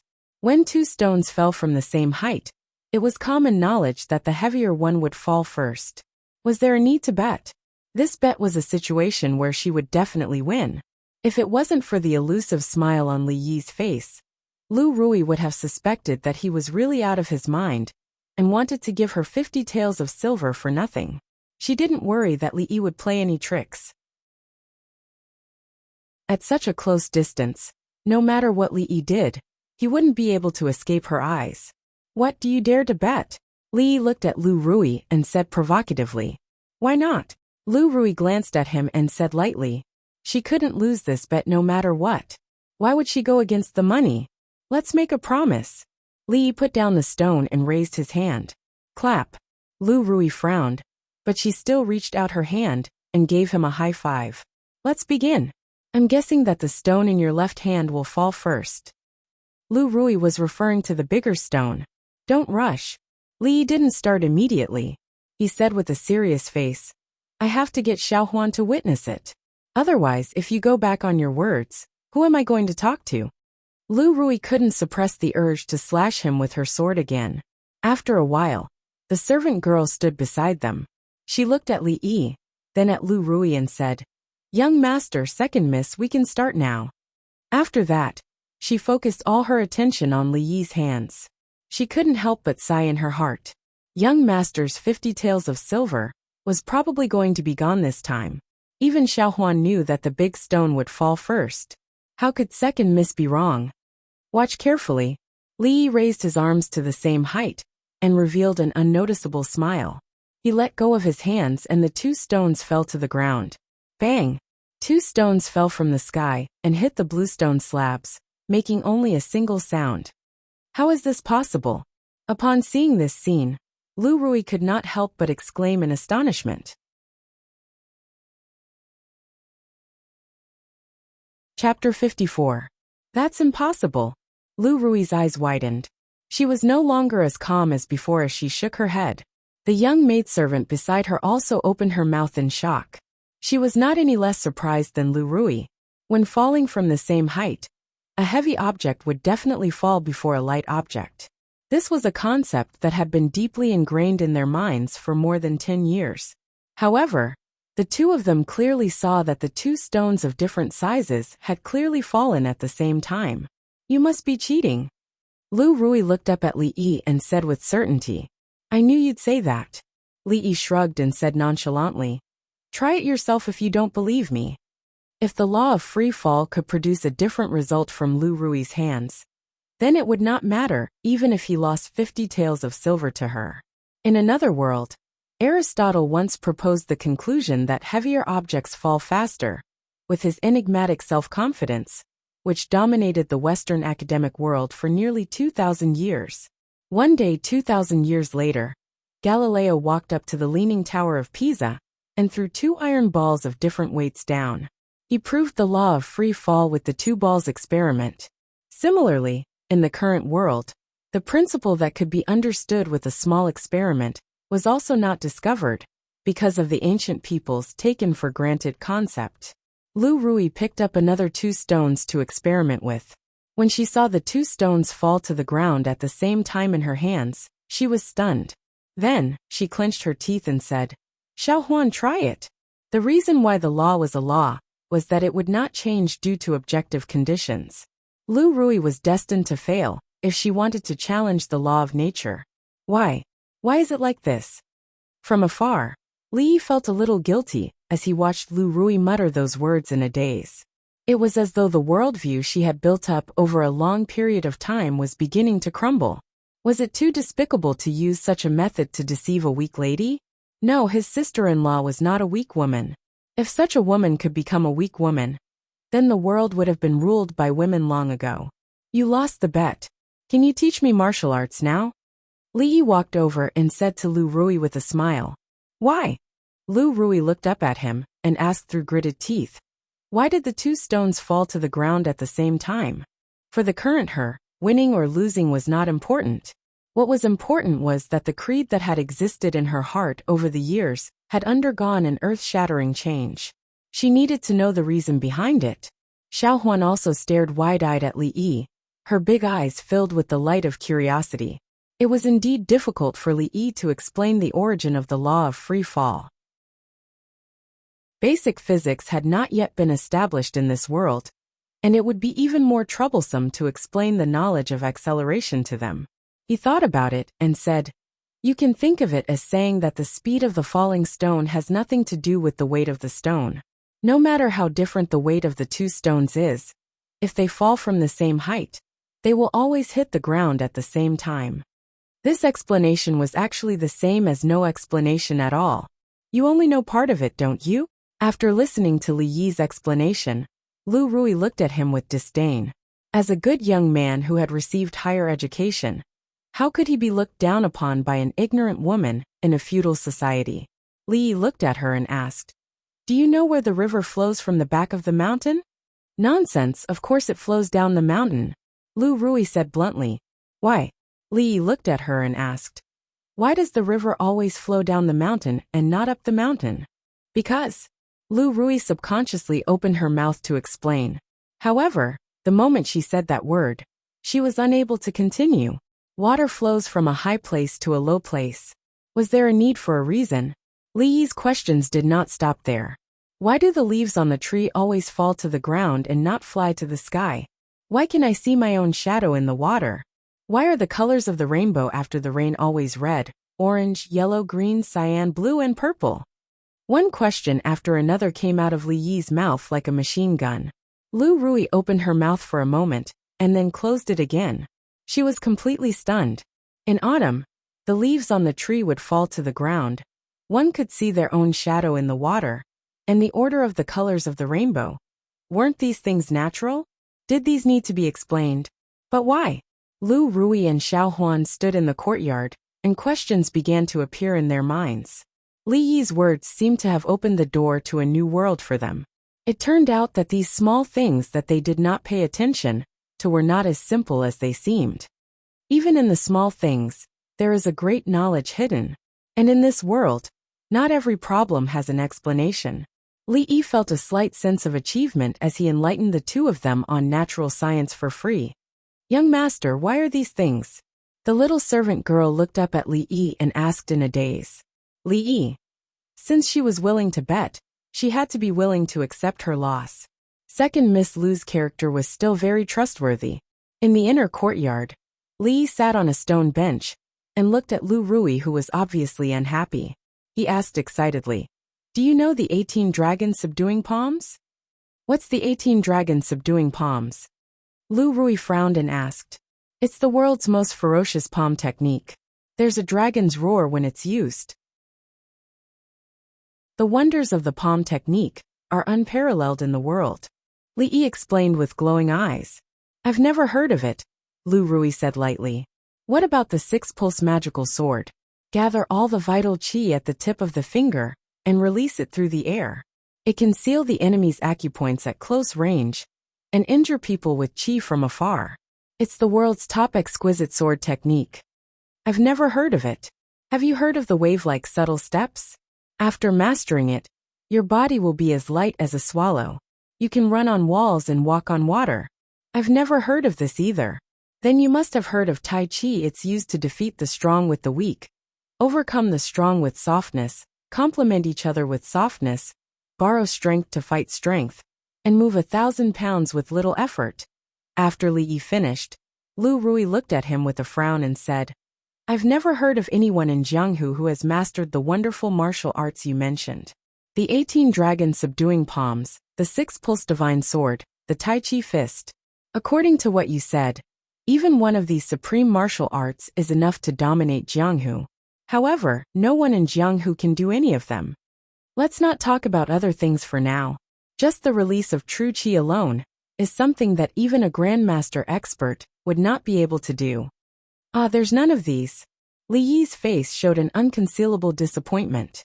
After all this time, the so-called martial arts masters in this world were not just a little bit different from the masters in old Master Jin's martial arts world. Where did you hear about these martial arts? Lu Rui looked up at him with a hint of doubt in her beautiful eyes. It's a long story. Tell me about it for now. All right. Li Yi thought for a moment and said, It's said that in the Southern Song dynasty, in the last years of the previous dynasty, there were 5 supreme martial arts masters in Jianghu. They fought on the top of Mount Hua for the Nining Manual, the world's best martial arts book. The battle lasted for 7 days and 7 nights, until the sun and the moon lost their light, and the sky lost their color.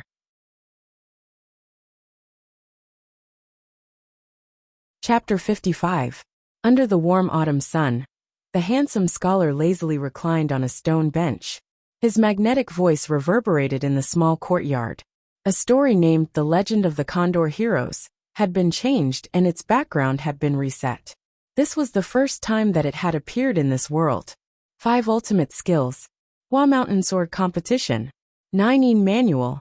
As he continued to tell the story, the beautiful girl opposite him had an indifferent expression at first.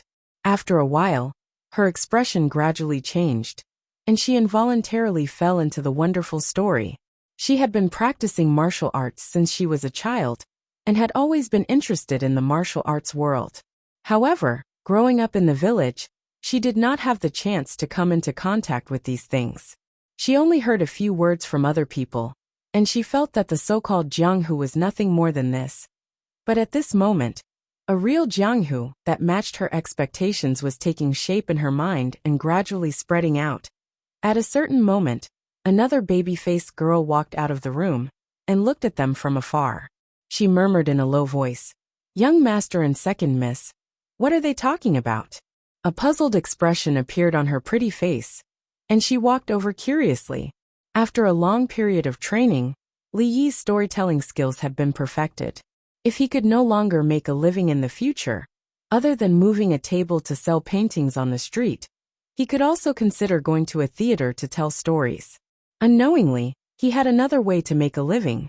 In the Jianghu, it was not a burden to have more skills. Even Lu Rui, an otherworldly woman, could be attracted by him.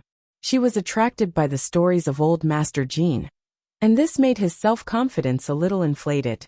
Although Li Yi did not produce stories, and he was only a storyteller, who knew? Lu Rui had never heard of those exquisite martial arts, the martial arts gangs that she had never heard of, and even the names of the top masters in the stories. Although the previous dynasty was decades ago, it was not like Lu Rui did not understand it. The situation of the world back then was different from what Li Yi had revealed.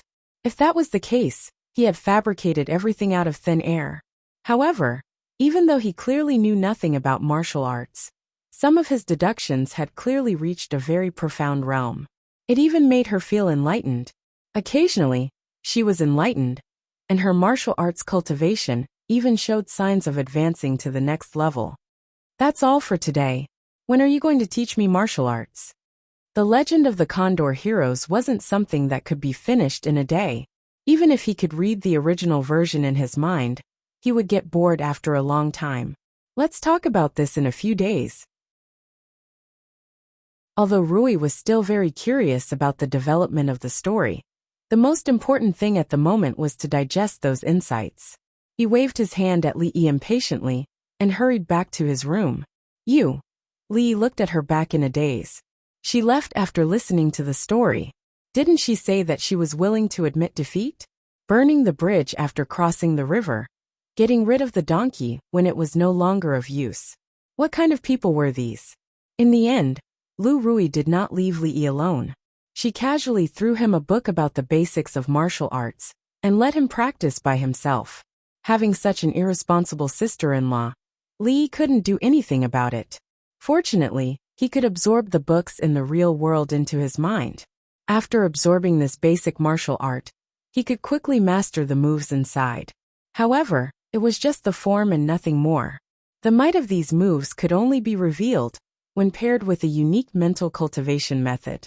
Furthermore, it required vigorous inner energy as a foundation. Only having moves but no inner energy in one's body could only be regarded as a superficial display.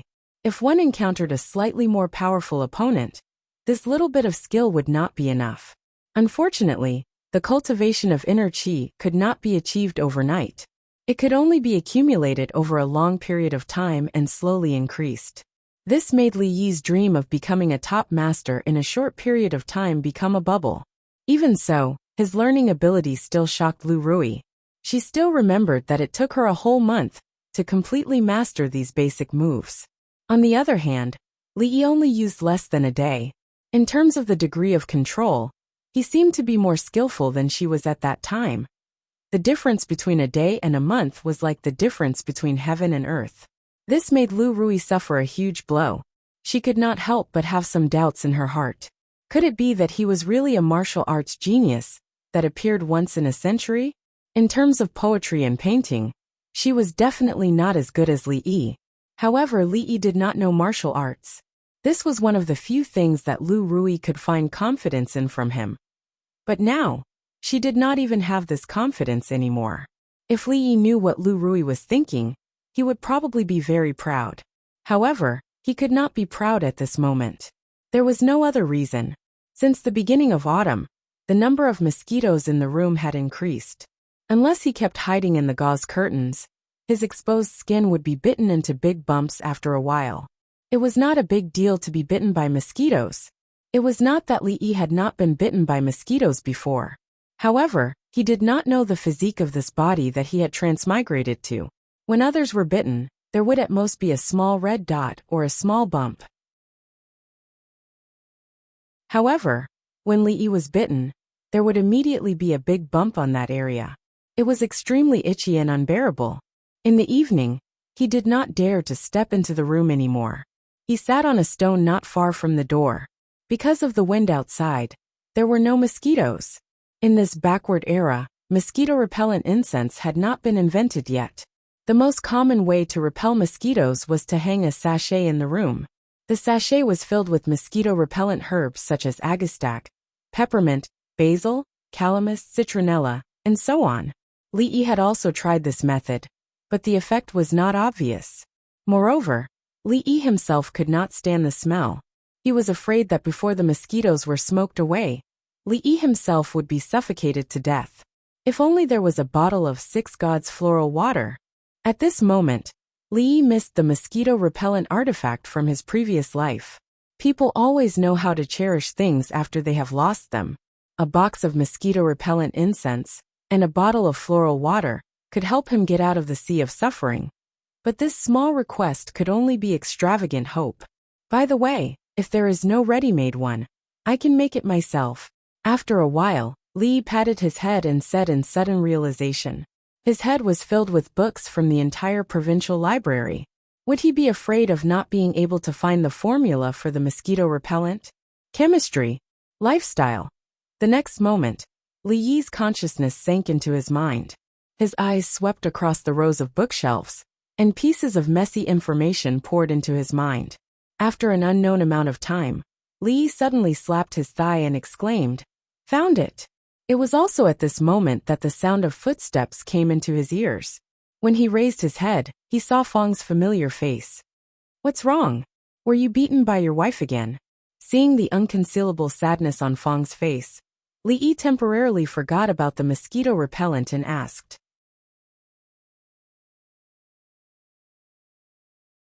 Chapter 56. In fact, Fang's wife could be regarded as a strange woman. She usually looked like a simple peasant woman, but when she beat up old Fang, she immediately became a heroine of the generation. Li Yi could feel the thick murderous aura from her even from afar. Although Lao Fang seemed to be troubled by something today, there were no bruises on his face. Presumably, it wasn't because of his fierce wife at home. Fang shook his head, indicating that he got along well with his wife at home today, and sat down next to Li Yi. "Then there is something wrong with the Tonghulu business." Li Yi slapped a mosquito that had just landed on his arm and said, "What's wrong? Are there already many people on the street who are imitating our candied haws?" "How did you know?" Fang suddenly jumped up from the ground and looked at Li Yi in surprise, as if he had seen a ghost. Li Yi flicked away the dead mosquito in his hand and pointed to the front. Fang looked in the direction of his finger and saw several people carrying Tonghulu on their shoulders passing by. When passing by, they looked at Li Yi and Fang a few times, and there was no lack of complacency on their faces. "Bah!" Fang spat at the backs of these people and scolded, "Shameless guys." This idea was obviously the son-in-law's idea. Why did they also sell Tonghulu? If there was a patent in this world, Fang would have long been unable to help but go to the government to sue them. These people were the direct descendants of Lu's family. At first, they looked down on Fang and the others for not doing the right thing and taking the crooked way to sell Tonghulu. But later, they saw that their lives were getting richer and richer, and even found that Fang's children had become stronger after a few days. Only then did they realize that what Fang and the others were doing was really a money-making job. No one would say no to money. Those who had secretly despised Fang and the others before began to imitate them in a few days and began to sell Tonghulu. The method of making Tonghulu was really simple, and one could understand it with a few glances. Therefore, there were several Tonghulu workshops in the stockade overnight. Although they did not learn some of Li Yi's unique skills, it would not affect them too much if their taste was a little worse. Fang was extremely resentful of their shameless behavior, but he could only be angry. After all, there was no law in the Jing Kingdom that clearly prohibited them from selling Tonghulu, which was also what made Fang depressed. "I'm afraid that they are not the only ones who imitate them, right?" Li Yi asked again. Fang looked at Li Yi with a surprised look again. He knew what was going on in the world without going out. He felt that Li Yi was more and more mysterious. He nodded and said, "Since a few days ago, there have been more people selling Tonghulu on the street. Previously, we could sell all of our Tonghulu in less than 2 hours. But today, after shouting for a whole day, there are still half of them left." The Tonghulu business carried Fang's lofty dream, beautiful wives and a big house. Now his hope was mercilessly extinguished just as it sprouted. The bitterness was really indescribable. Such a situation was not out of Li Yi's expectation. On the contrary, these things were all within his expectations. Never underestimate the ability of human beings to imitate, not to mention the Tonghulu business, which did not require much technical content. After seeing the business opportunity, it was not strange that so many people would follow the trend. Li Yi did not intend to do the Tonghulu business for the rest of his life. But so far, there was still a lot of profit in this area.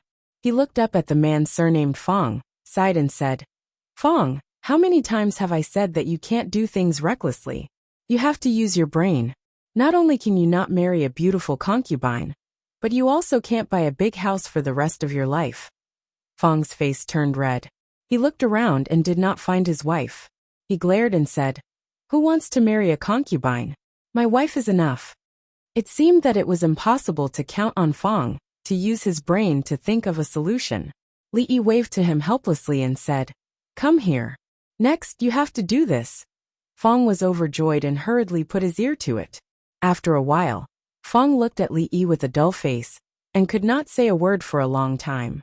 Looking at Li Yi and then at himself, Fong began to have a question in his heart. They were all born and raised by their parents, but why was there such a big difference between them? "I think the son-in-law is not a good person." Thinking of what Li Yi had said to him just now, Fong gave Li Yi a thumbs up with admiration. "Get out." Li Yi kicked Fong's butt. Even when this guy praises people, he is so unique. In the next few days, many people in the stockade had already taken selling tonghulu as their main business.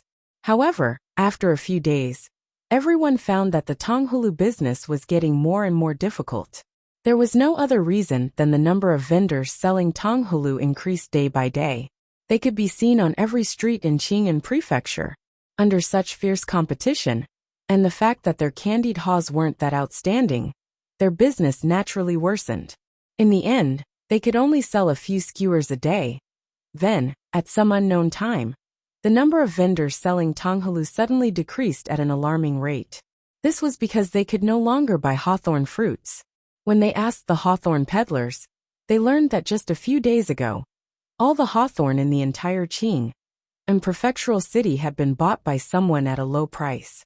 In other words, they wouldn't be able to find hawthorn to make candied haws in the short term. This situation did not continue for long. Just 2 days later, a few hawthorn vendors suddenly appeared in the city. Naturally, it quickly caused a commotion among the crowd. Although the price of these hawthorn fruits was more than 3 times higher than before, after they were made into tonghulu, there was still a certain amount of profit to be made. The crowd cursed the simple and honest-looking men in their hearts for first stocking up, and then taking the opportunity to raise the price of the hawthorn fruits. However, they could only grit their teeth and buy. After all, this was already the only place in the city that sold hawthorn fruits. However, because of this, the competition between these people also increased. Ever since the first person began to lower the price in order to sell more, the price of tonghulu plummeted until 1 copper coin could buy a skewer of tonghulu. The profits in this business had also reached a freezing point. It was also at this time that a new type of tonghulu suddenly appeared in the city, and once again caused a rush to buy it. The raw material of this tonghulu was not hawthorn, but fresh seasonal fruit. It was cut into small pieces, coated with icing sugar, and then skewered. It was even more delicious than the tonghulu made from hawthorn. This type of loose tonghulu quickly opened up a market in Qing'an Prefecture. Those who were observant noticed that the first tonghulu to appear in the city came from the hands of these people. And in terms of taste, their tonghulu was a notch better than the other vendors. This was a kind of brand effect. Even though there were others who imitated the new style of candied haws, it was difficult for them to pose a threat to the Lu family's candied haws. Their simple and honest faces seemed to have become the symbol of authentic candied haws in Qing'an Prefecture. Creek. Li Yi had just finished teaching the naughty children. Not long after he returned home, the door to the small courtyard was pushed open from the outside. Fong and a few men walked in with smiles on their faces.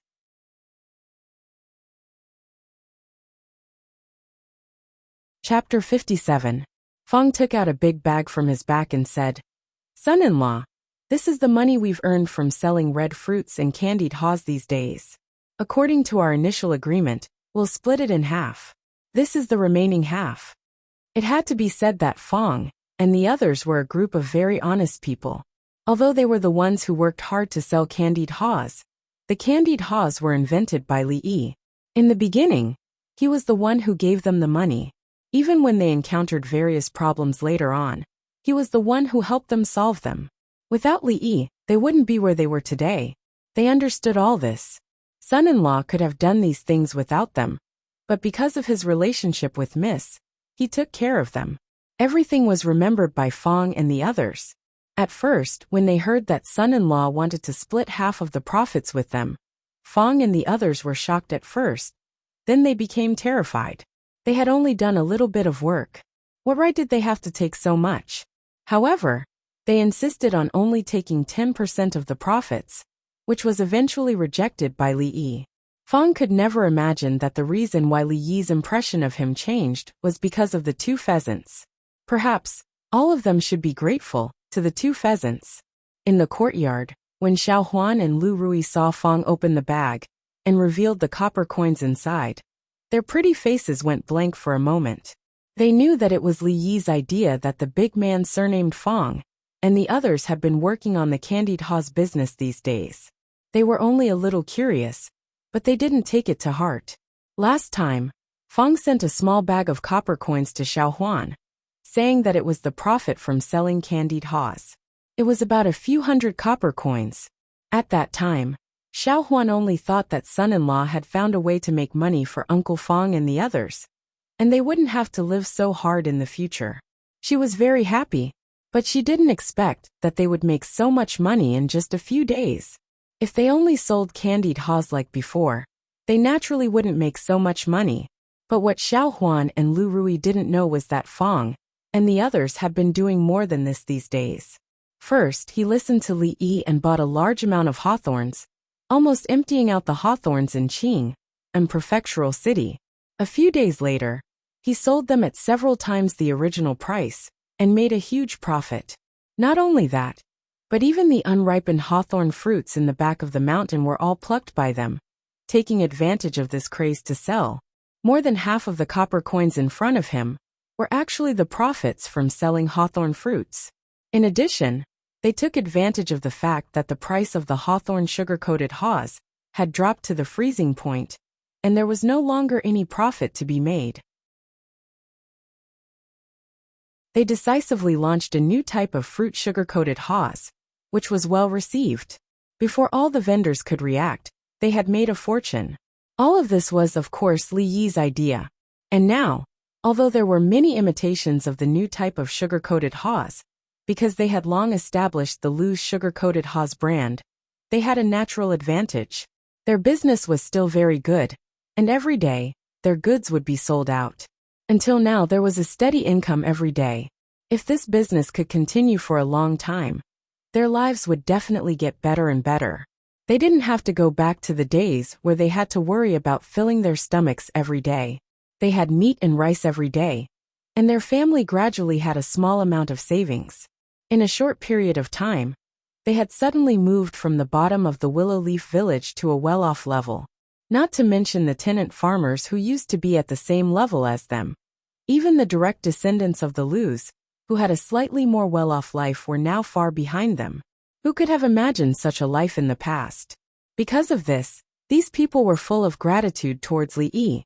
If it weren't for him, they might still be working for others and living a life where they didn't know the next meal. Have you bought all the things that I asked you to buy in the prefecture? Li Yi didn't refuse the money sent by Fang and the others. After all, in the following period of time, he really needed money. I've bought all the bezoar, peppermint, honeysuckle, spices and wine. I'll send them to you in a moment. Fang nodded and said, although he was still very curious about the use of those things that the son-in-law asked him to buy. Now Fang admired Li Yi from the bottom of his heart. The things that needed to be done would be done by the son-in-law. As for the rest, he could leave it to him. By the way, there's one more thing. Li Yi looked up at Fang and the others and said, the sugar-coated haws business can be handed over to your in-laws in the future. If you have any trustworthy relatives, you can also let them participate. Hearing this, Fang was stunned and asked, then what should we do? The others also had a puzzled look on their faces. Don't worry, I won't let you guys be idle, Li Yi said with a smile. Letting Fang and the others sell sugar-coated haws on the streets was really overkill. It was a great waste of talent. What Li Yi was going to do next would be the time where they would really be useful. Although Li Yi didn't explain in detail, Fang still nodded without hesitation. All right, I'll let my in-laws know when I get back. The others didn't have any objections to this. This powerful execution that stemmed from trust left Lu Rui secretly alarmed as she watched from the side. He turned his head and looked at Li Yi with a surprised expression. He had only been in the village for a short period of time, But he had already completely convinced these guys. Not long after, the burly man surnamed Fong and the others walked out of the courtyard. Walking in the village, along the way, many of the direct descendants of the Lu family looked at them with rather unfriendly eyes. There was no other reason. It was because their sugar-coated haws had all gone bankrupt. Nowadays, an ordinary sugar-coated haw could only be sold for a copper coin. The profits were far less than before. Even if it was a copper coin, they couldn't sell much in a day. In the current Qing'an prefecture, the faces of Fong and the others were the only indication of authentic sugar-coated haws. Only the Lu family's sugar-coated haws were still as popular as before. Of course, compared to others, their sugar-coated haws had more variety, and the taste was more delicious. This was also the reason why the Lu family's sugar-coated haws had always been popular. As for the Lu family's sugar-coated haws, of course, it wasn't a name that just anyone with the surname Lu could use. Even though they wanted to imitate it, the taste they made was far from the others. It was only now that everyone understood that this seemingly simple sugar-coated haw probably had some unique secret method that they didn't know about. If they wanted to make a fortune with sugar-coated haws, they had to get Fong's secret recipe. However, the direct descendants had always been at odds with each other. Of course, Fong wouldn't tell them the secret recipe for free. Seeing that the people they didn't even need to look at when they went out in the past were now living a life that even they were envious of, more of the Lu family members began to regret. If they hadn't been so against Lu's sister Rui, how could this situation have happened? Back then, for the sake of a small profit, they had made things difficult for the Lu sisters. Now they had lost this rare opportunity to make a fortune. Only the Lu family members could understand how they felt. At this moment, their minds once again thought of the scholar that they had looked down upon. Everyone's hearts were filled with complicated emotions.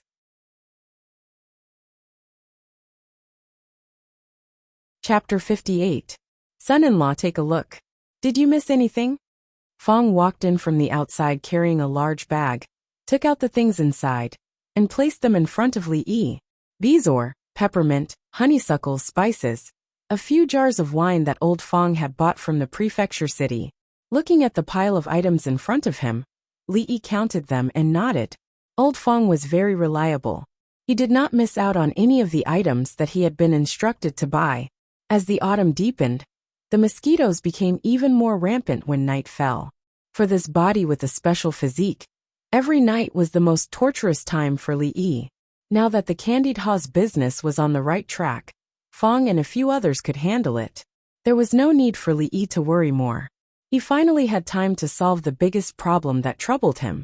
Son-in-law, it's not New Year's Day. Why did you buy so much wine? Fong's gaze was fixed on the wine jar on the ground. He involuntarily swallowed a mouthful of saliva and looked at Li. In the past, when the family had no money, there were only a few times a year when they were willing to spend a few coins to buy a bowl of wine at the wine shop in the market at the foot of the mountain to satisfy their cravings. The taste was enough to be remembered for several days. Although he did not have to worry about food and clothing these days, and had a lot of surplus, Fong, who was afraid of poverty, was still very thrifty in life. It was easy to earn copper money, but it was harder for him to spend it.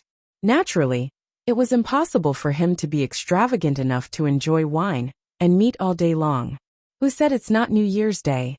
Li raised his eyebrows, looked back at Fong, and said, Isn't it the Mid-Autumn Festival in a few days? These days, I have been busy with the candied haw's business. Everyone has worked hard. I will reward everyone. When Fong heard this, his eyes suddenly lit up. Is this wine for the Mid-Autumn Festival? No, Li said very simply. This wine was used to make floral water to repel mosquitoes. He could not let Fong spoil it. Fong's expression froze, and he was speechless for a moment.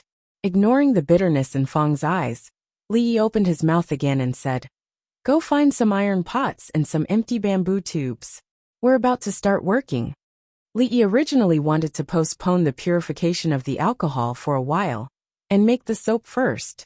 However, his plans could not keep up with the changes, so he had to put the purification of the alcohol first. There was no other reason. To make a mosquito-repellent floral water, It was necessary to use a high concentration of alcohol. Fong was very efficient. He found the iron pot very quickly. Under Li Yi's guidance, it took him half a day to build the alcohol distillation device. Distilling alcohol was not as simple as heating it in a pot. If the temperature was too high, the alcohol and water would evaporate together. After condensing, the alcohol would still be of a low concentration, and it would not be purified. This was a simple distillation device. It first heated the water, and used the water temperature to evaporate the alcohol. The alcohol vapor condensed above, and entered the bamboo tube. What flowed out was the purified alcohol. Li could easily find the schematic diagram of the distillation device in the book, but the equipment such as flasks and glass tubes could not be realized at present. In desperation, he could only settle for the next best thing, and replace it with these simple things in front of him. Although the effect would definitely be a lot worse. As long as he could get alcohol, with a concentration of more than 75%, it would be enough. After all the preparations were done, Li Yi ignited the flame below. The next thing to do was to wait. Fong scratched his head. He looked at Li Yi for a while, and then looked at the strange thing his son-in-law asked him to make. His brain was a mess. As drops of wine flowed out of the hollow bamboo tube, gradually, the kitchen began to fill with a strong wine aroma. Gulp. Fong swallowed a mouthful of saliva. Li Yi turned his head and glanced at him. Fong immediately wiped the corner of his mouth, and looked away from the bowl under the bamboo tube, pretending that nothing had happened. When the speed of the wine flowing out of the bamboo tube became extremely slow, Li Yi knew that the wine in the pot was almost distilled. He took out a chopstick and dipped it into the bowl. After tasting it, he frowned slightly. Although the alcohol content after distilling was much higher than before, it still did not meet his requirements. It seems that this distillation device is still too simple. If I want to produce it on a large scale in the future, and increase the efficiency, I need to improve the distillation device. Li Yi murmured. He poured all the distilled wine into an empty jar, and replaced it with fresh wine for the second distillation. Smelling the fragrance in the air, Fong's throat kept trembling. He wanted to pick up the jar next to him, and drink to his heart's content.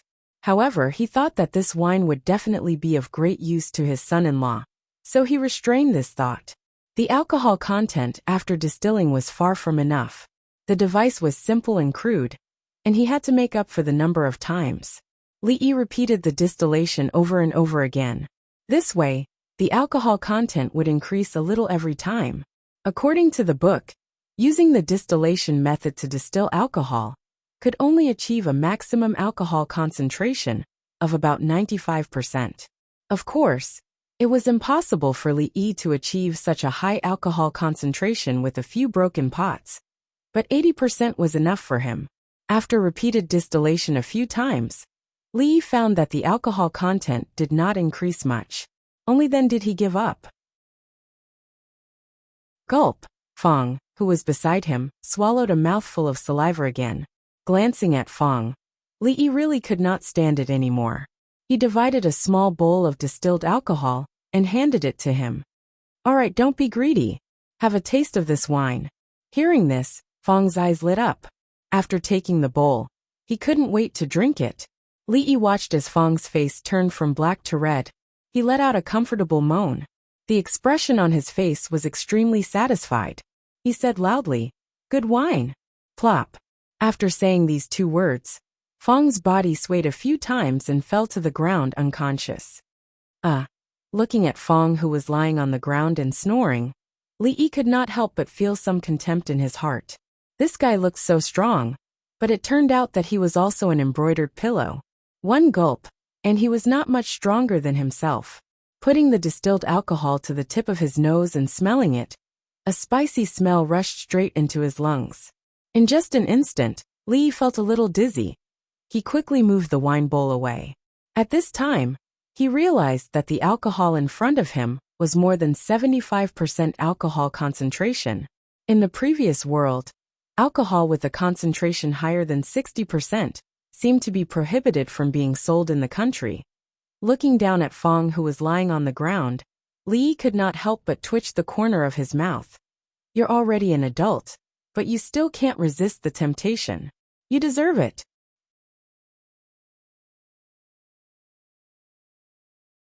Chapter 59.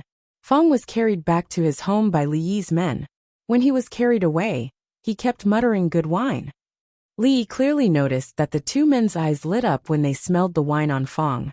At that time, Li Yi mocked Fong a little in his heart, but it didn't take long for him to regret it. He really shouldn't have tricked Fong into drinking the wine. That was a high concentration of more than 75% alcohol. If he didn't sleep until tomorrow morning, it was estimated that Fong wouldn't wake up. If he didn't wake up, Li Yi would have to do the next work alone. Bezoar, peppermint, honeysuckle, spices. Grind all of these things into powder. Then put the distilled alcohol in a porcelain bottle and mixed it with the ground powder. Then, shake the porcelain bottle continuously to ensure that they were mixed well. Both bezoar and honeysuckle had the effect of clearing heat and detoxifying. The function of mint was mainly used to repel mosquitoes. As for those spices, of course, it was to make the scent of the floral water smell better. This was a simple preparation method of floral water that Li Yi found in the book. In terms of effect, it was certainly not comparable to the big brands such as Lucien or Longlicky in the future, but Li Yi's requirements were not high, as long as the mosquito repellent effect was okay.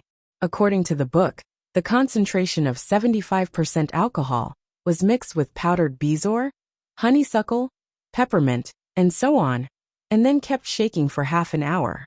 After they were fully mixed, the residue was filtered out, and the simple floral water was successfully prepared. Thus, when the servant girl came to the kitchen, she saw the son-in-law holding a porcelain bottle in his hand. He looked as if he was possessed, shaking it back and forth. "Son-in-law, what's wrong with you?" The little maid ran over in a hurry and looked at Li Yi with eyes full of worry. If the son-in-law was really possessed, what could he do?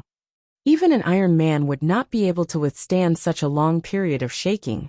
Just as Li Yi was feeling a little dizzy and nauseous, Xiao Huan's figure appeared at the right time. "Xiao Huan, come here quickly and help me shake this bottle." With Xiao Huan's help, he could finally rest for a while. Li Yi looked at the little maid who stood there shaking the porcelain bottle stupidly and did not know what had happened. He thought to himself that when he prepared the floral dew on a large scale in the future, he had to think of a reliable way to ensure that they were fully integrated. It was not a long-term solution to hold the bottle and shake it every time. The two of them took turns, and after about half an hour, Li Yi estimated that it was about time. He pulled out the cork and passed the liquid inside the bottle through a piece of clean gauze to remove the undissolved residue. After the filtration, a translucent liquid was obtained. At the same time, a familiar fragrance began to fill the room. "Young master, what is this? It smells so good." The young maidservant widened her eyes and looked at Li Yi in surprise. "It seems that there are a little too many spices. Next time, reduce the amount by 1/3. Li Yi murmured and put the first successfully prepared floral dew in a new porcelain bottle. The first preparation of floral dew was relatively successful. Although there were inevitably some flaws, as long as he did a few more experiments, he would always be able to find the most suitable formula. Li Yi could not wait to experiment with the efficacy of the floral dew he prepared. "Xiao Huan, hurry up and boil water. I want to take a bath later." "Yes, young master." The young maidservant looked at the strange thing in the kitchen with some doubts, and looked at the back of Li Yi, who left with some joy. Her heart was full of curiosity. What did the son-in-law come up with this time? He poured some floral dew into the bathtub and took a comfortable hot bath. He immediately felt refreshed, and his body exuded a faint fragrance. In order to verify the mosquito repellent effect, Li Yi stayed in the corner of the room with the most mosquitoes for a while. The mosquitoes that were willing to be intimate with him were really much less than before. Success! Seeing the mosquito repellent effect of floral dew, Li Yi's face showed joy. This showed that the method of using floral dew to repel mosquitoes was feasible. Next time, he could add more mosquito repellent herbs like peppermint to get floral dew with a stronger mosquito repellent effect. Similarly, if he modified the formula and thought more about the spices, wouldn't the end result be perfume? This was simply killing two birds with one stone. However, for the promotion of floral dew and perfume in this world, Li still did not have much confidence in his heart at this time. In the past, he had read many time travel novels. The protagonists invented various modern items in the ancient world with knowledge that was hundreds and thousands of years ahead of the ancients. They were very popular with the ancients. They counted money until their hands cramped. They had beautiful wives and concubines, big houses, groups of servants, and lived a luxurious and extravagant life. However, Li Yi, who had real experience, deeply understood that reality was far more painful than ideals. Some things were very simple to think about, but when it was really realized, all kinds of difficulties would come one after another. What he needed to do now was to improve the alcohol purification device as much as possible. If the efficiency of each distillation was as low as the first time, it would never work. In addition, he also needed to build a separate processing workshop. After all, he couldn't always do it in his own kitchen. Moreover, after the scale of production was expanded, the small space in the kitchen was far from meeting the requirements. Fortunately, Li still needed some time to improve the distillation equipment and improve the formula. The construction of the workshop was not so urgent. What's more, the location of the workshop, how to build it, and how to operate it after it was built had to be decided after careful consideration. Of course, Li couldn't do these things alone. Therefore, he asked Fang and the others to get out of the candied haws business as soon as possible. Just by selling a few sticks of candied haws, Fang's dream of marrying a concubine and buying a village would probably only be realized in his next life. Li Yi felt that he was born to work hard. He was living a good life as the husband of the village. He had food, drinks, and maids to serve him every day. His life was extremely comfortable. However, he had to look for trouble and lead Fang and the others to a well-off life. He obviously yearned for a pig's life, but in the end, he was as tired as a dog. This was all his own doing. When he walked out of the room, he saw the little maid sitting in the yard. She pouted and kept scratching the mosquito bite on her arm. Hearing the son-in-law calling her from a distance at the door, the girl hurriedly stood up, turned her head and asked, "Son-in-law, what's the matter? Come here, come here." He waved to the little maid and brought her into the room. He poured some floral water on his hand and wiped it on the mosquito bite on her arm. He asked, "How do you feel? Is it still itchy?" "No, it's not itchy anymore." The afterglow of the setting sun shone into the room through the window. The little maid rolled up her sleeves, revealing her white arms. She lowered her head and spoke softly. Her pretty face was rosy and beautiful. Chapter 60. At present, this newly developed floral water could not be put on the market immediately. Li Yi walked out of the room, thinking about possible improvement plans. When he passed by the kitchen, he suddenly stopped and looked inside with some doubts. Just now, he seemed to have forgotten something. While he was puzzled, the next moment, Li Yi saw a familiar figure coming out of the kitchen. Lu Rui's pretty face was flushed, her eyes were blurred, and she walked unsteadily. Li Yi could smell a strong smell of alcohol from a distance.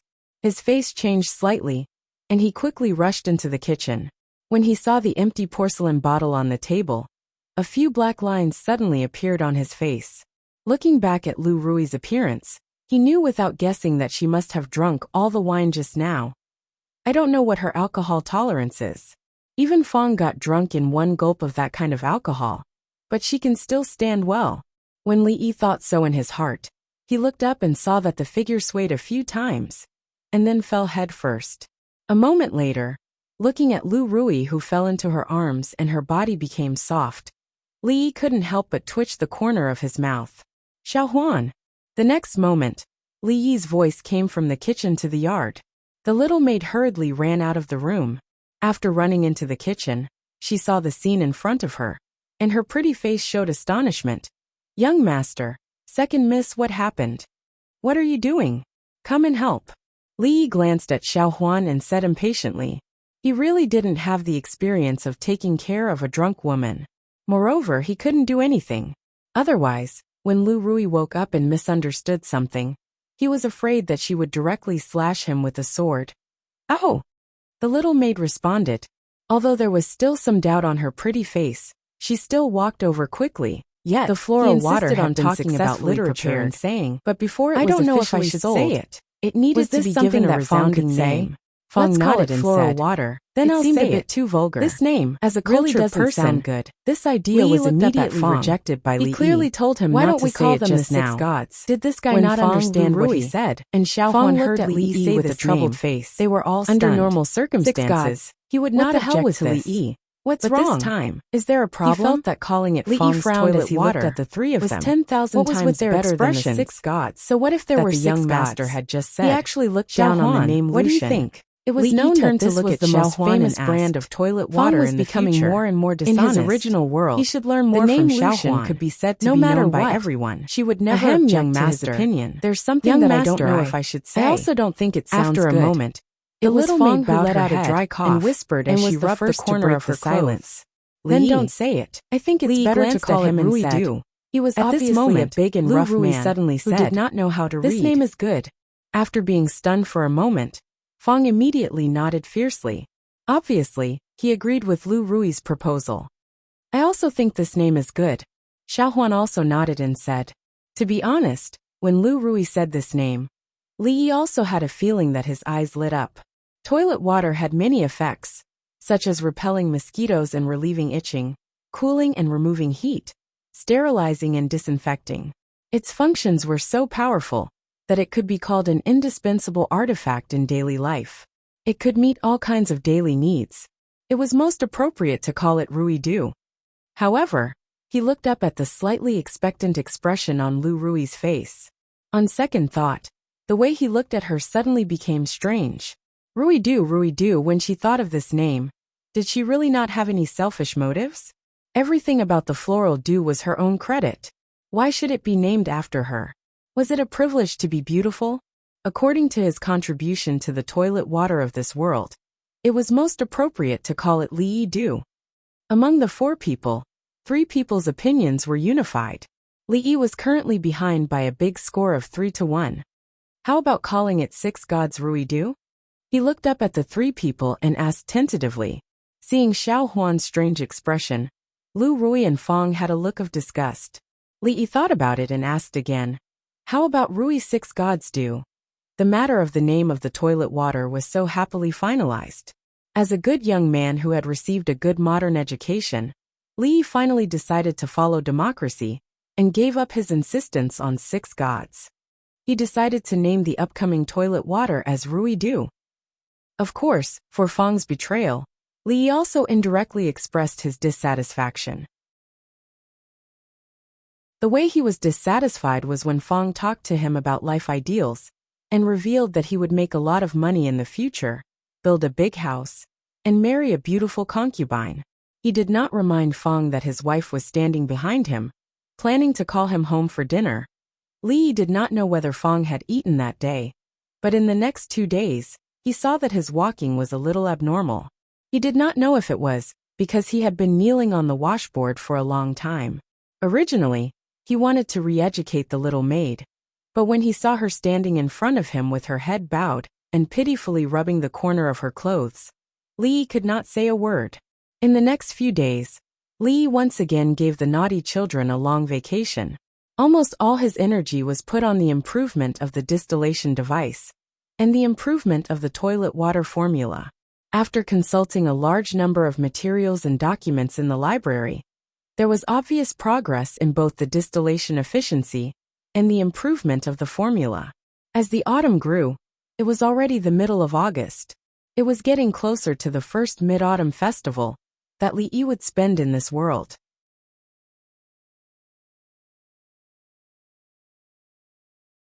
Chapter 61. In this world, the Mid-Autumn Festival was still one of the most important festivals on the 15th of August every year. The Mid-Autumn Festival, which implied reunion, was a relatively sensitive day for Li Yi. It was easy to evoke some dusty memories in the bottom of his heart. But now, he had learned to hide those emotions in the bottom of his heart, and it would not be easily seen by others. Tomorrow was the Mid-Autumn Festival, that Xiao Huan had been looking forward to for a long time. For a simple-minded girl, every festival would be looked forward to a long time ago. After Li Yi taught her to count, the little servant girl would count the days with her fingers. Today, Fong and the others did not go to the street to sell candied haws. It was a festive festival, and they had to take a holiday to relax. In the past, when the family conditions were poor, every festival, they would eat a porridge with a handful of rice grains. And it was considered a festival. Now there was a lot of money coming in every day. Even if they ate rice and meat every day, there was no psychological pressure. The economic base determined the superstructure. When the family's situation was better, the pursuit was naturally higher. When Fong and the others returned from outside yesterday, they had already bought wine and meat and other things, preparing for the Mid-Autumn Festival celebration. Li looked at the things they sent yesterday and actually saw mooncakes. It was called mooncakes, but in fact, it was dough with fillings. After picking one up and tasting it, Li suddenly missed the taste of the 5-kernel mooncakes in the future. Walking on the wide street of Qing, in prefecture with Xiao Huan, the little servant girl blinked her big eyes curiously and looked around. She felt that everything she saw was so strange, but Li Yi's heart was thinking about other things. In the past few days, he had used all kinds of methods to improve the distillation of alcohol. He had also made great improvements to the formula of floral water. Soon it could be officially produced. Floral water was different from candied haws. Li Yi's initial positioning for it was to go the high-end route. After all, the cost of distilling alcohol was not small. A few jars of wine could make a small bottle of floral water. If the price was set low, Li Yi would lose a lot of money without selling a few bottles. This brought about a new problem. Since it was decided that the floral dew would appear as a high-class image from the beginning, it naturally couldn't be like selling candied haws. Li Yi imagined that Fong was holding 2 bottles of floral dew in his hands and selling them on the street. He randomly grabbed a passerby and said mysteriously, "Brother, do you need Rui dew?" This situation, no matter how he thought about it, felt like he was selling porn or Indian divine oil. Obviously, the roadside stalls were far from meeting the requirements of pretentiousness. If they wanted to do the floral water business for a long time, they might have to add liquor, perfume, and soap in the future. It was essential to have their own shop in the prefecture. However, the difficulty of renting a shop in the bustling area of Qing, a prefectural city, was no less than opening a shop in the commercial streets of a first-tier city in the future. Just 1 year's rent was an astronomical price for some people. Li Yi specifically inquired about it. Even if the shop was not in the most prosperous area of the prefecture, the annual rent would be 70 or 80 taels of silver. If the shop was slightly renovated, it would cost at least 100 taels of silver. This was a very embarrassing thing for Li Yi at present. His entire net worth was only 100 taels of silver. If he rented the shop, there would be no money to buy liquor and the materials needed to make the floral dew. But if he didn't rent, without the shop, how could he sell the floral dew?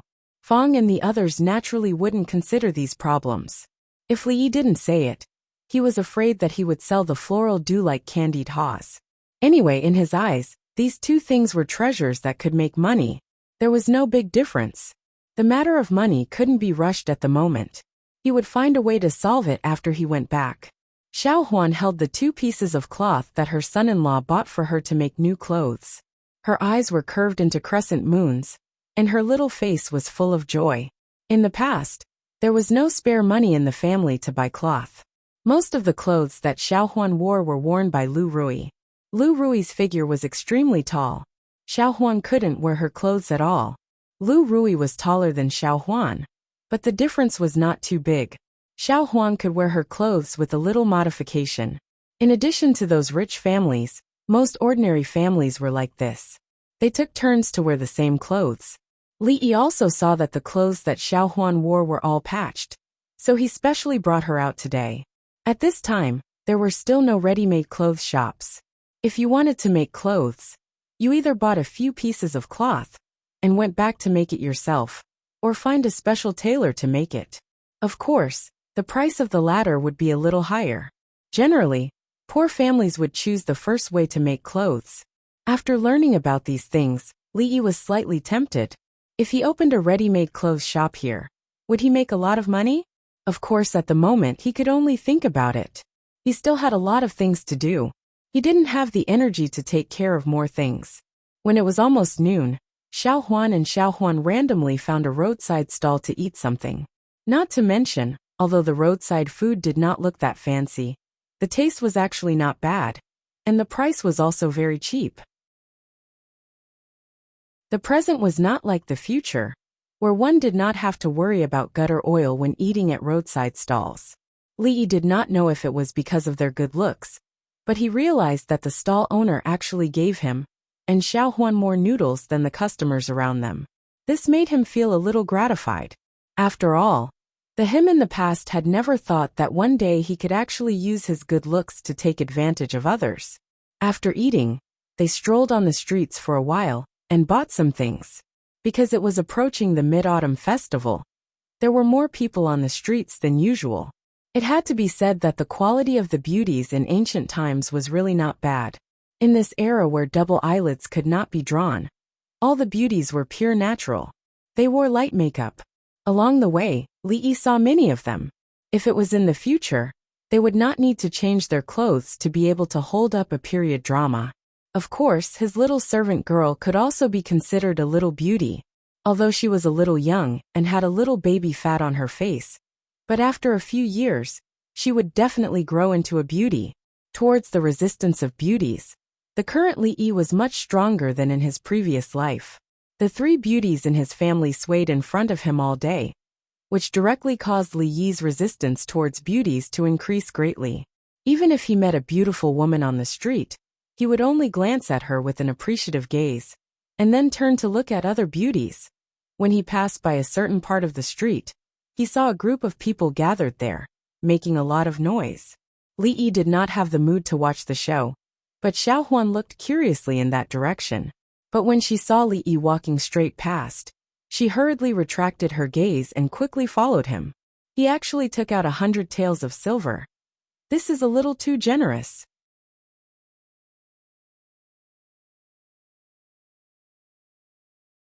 Chapter 62. Li suddenly stopped in his tracks.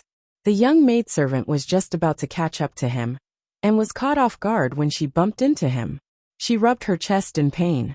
When she raised her head, she found that the son-in-law had turned his head and was looking in the direction of the crowd. 100 taels. Li muttered this number. If he had heard correctly, the two people talking on the outskirts of the crowd had just said these three words. For the current Li, anything related to money was a sensitive word. Even if they were separated by a distance of several zhang, it would not escape his ears. He, who had originally not planned on watching the show, immediately walked over to the crowd with quick steps. Dare I ask, brothers, what is happening here and why is everyone gathered here? Li first bowed to the two people who had just spoken, and then asked with a smile. The two people were chatting happily, and were naturally displeased to be interrupted. But when they turned their heads and saw that the person standing in front of them was also a scholar, the displeasure on their faces immediately disappeared. One of them smiled and replied, "Brother, you may not know, but today, a few of the poetry clubs in Qing'an Prefecture are competing in poetry in Drunken Fragrance Tower. The winner can participate in the Mid-Autumn Poetry Meet tomorrow. I'm afraid that not long after, there will be excellent works circulating." Li's clothing, no matter how you looked at it, looked like a scholar. Perhaps it was because of this that the two men dressed in Confucian robes were very friendly towards him. Li had no interest in poetry clubs or poetry meets. This friend had talked for a long time, but still had not gotten to the main point. Li decided to give him a reminder. A smile appeared on his face, and he pretended to ask carelessly, "Brothers, the 100 taels of silver you just mentioned."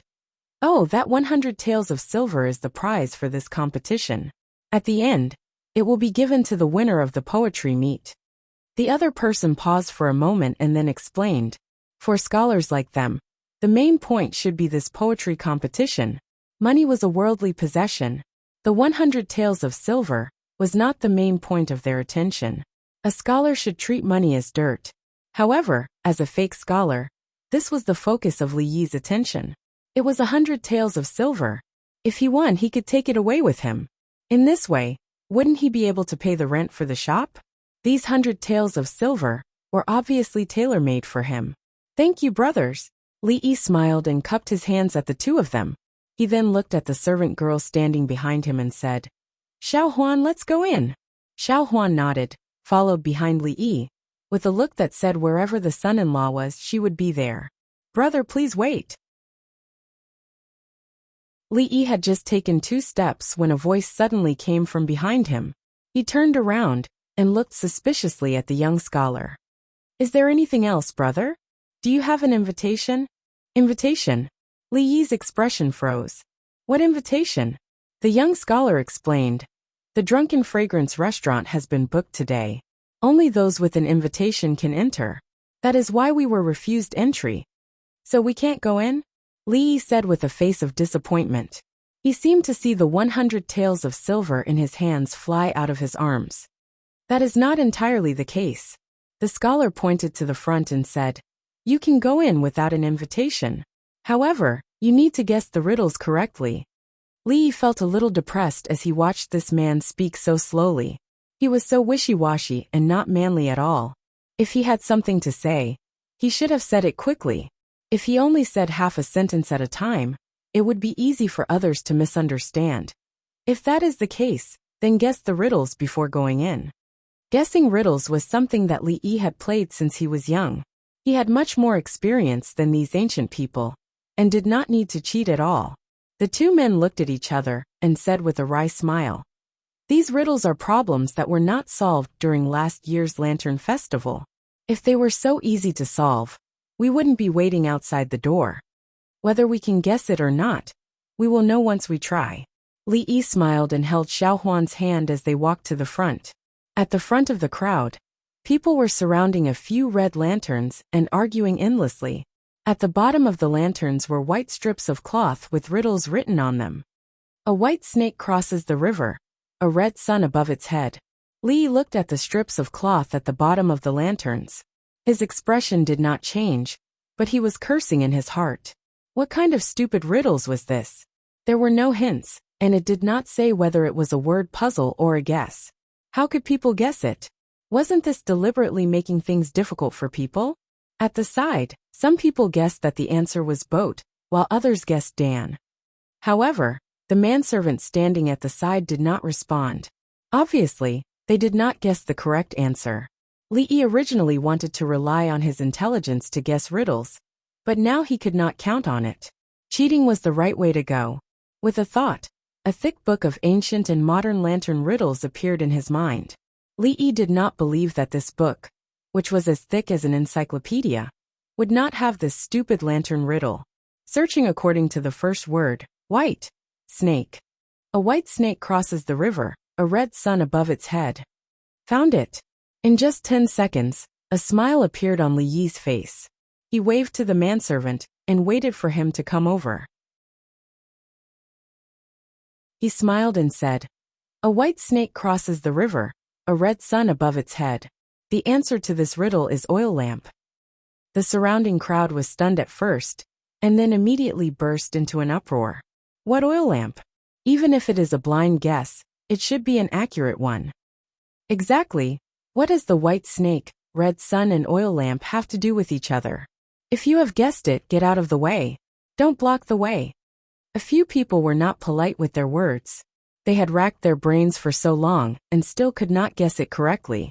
Why was a newcomer joining in the fun? Young master is very talented. The answer to this riddle is the oil lamp. The manservant was stunned for a moment. Then, a surprised expression appeared on his face, as he immediately bowed and said, What? He actually guessed it correctly. Why is it an oil lamp? I know. The wick is the white snake, and the flame, isn't it the red sun? This riddle was actually very common. However, because there were no hints, the range of guesses was too wide. If one did not have a flash of inspiration, it would be very difficult to think of the oil lamp. When Li Yi said the answer to the riddle, people quickly figured it out. It turned out that the answer was actually so simple. Many people immediately beat their chests and stamped their feet. While sighing at this scholar's good luck, they were also very regretful that they did not think of this earlier. The two scholars who were chatting with Li Yi looked at this scene with their mouths agape. It was hard to imagine that he actually guessed it correctly. "Can I go in now?" Li Yi looked at the manservant and asked. "Young master, please." The manservant hurriedly extended his hand and made an inviting gesture. Li Yi waved to the young girl behind him and said, "Xiao Huan, let's go in." The young servant immediately nodded. The young master was really amazing. He even guessed the riddle that so many people could not. Xiao Huan saw the oil lamp every night and did not think of it. A pleasant smile appeared on her face. Just as she was about to follow Li Yi in, the manservant quickly caught up and blocked the two of them. With a troubled expression he said, "Young master, you can only go in alone." "Why?" Li Yi looked at him and asked with a frown. Hearing this, Xiao Huan immediately grabbed the corner of Li Yi's clothes worriedly. Xiao Huan did not want to be separated from the young master. Because young master only solved one riddle. "According to our rules, only you can go in alone," the manservant explained patiently.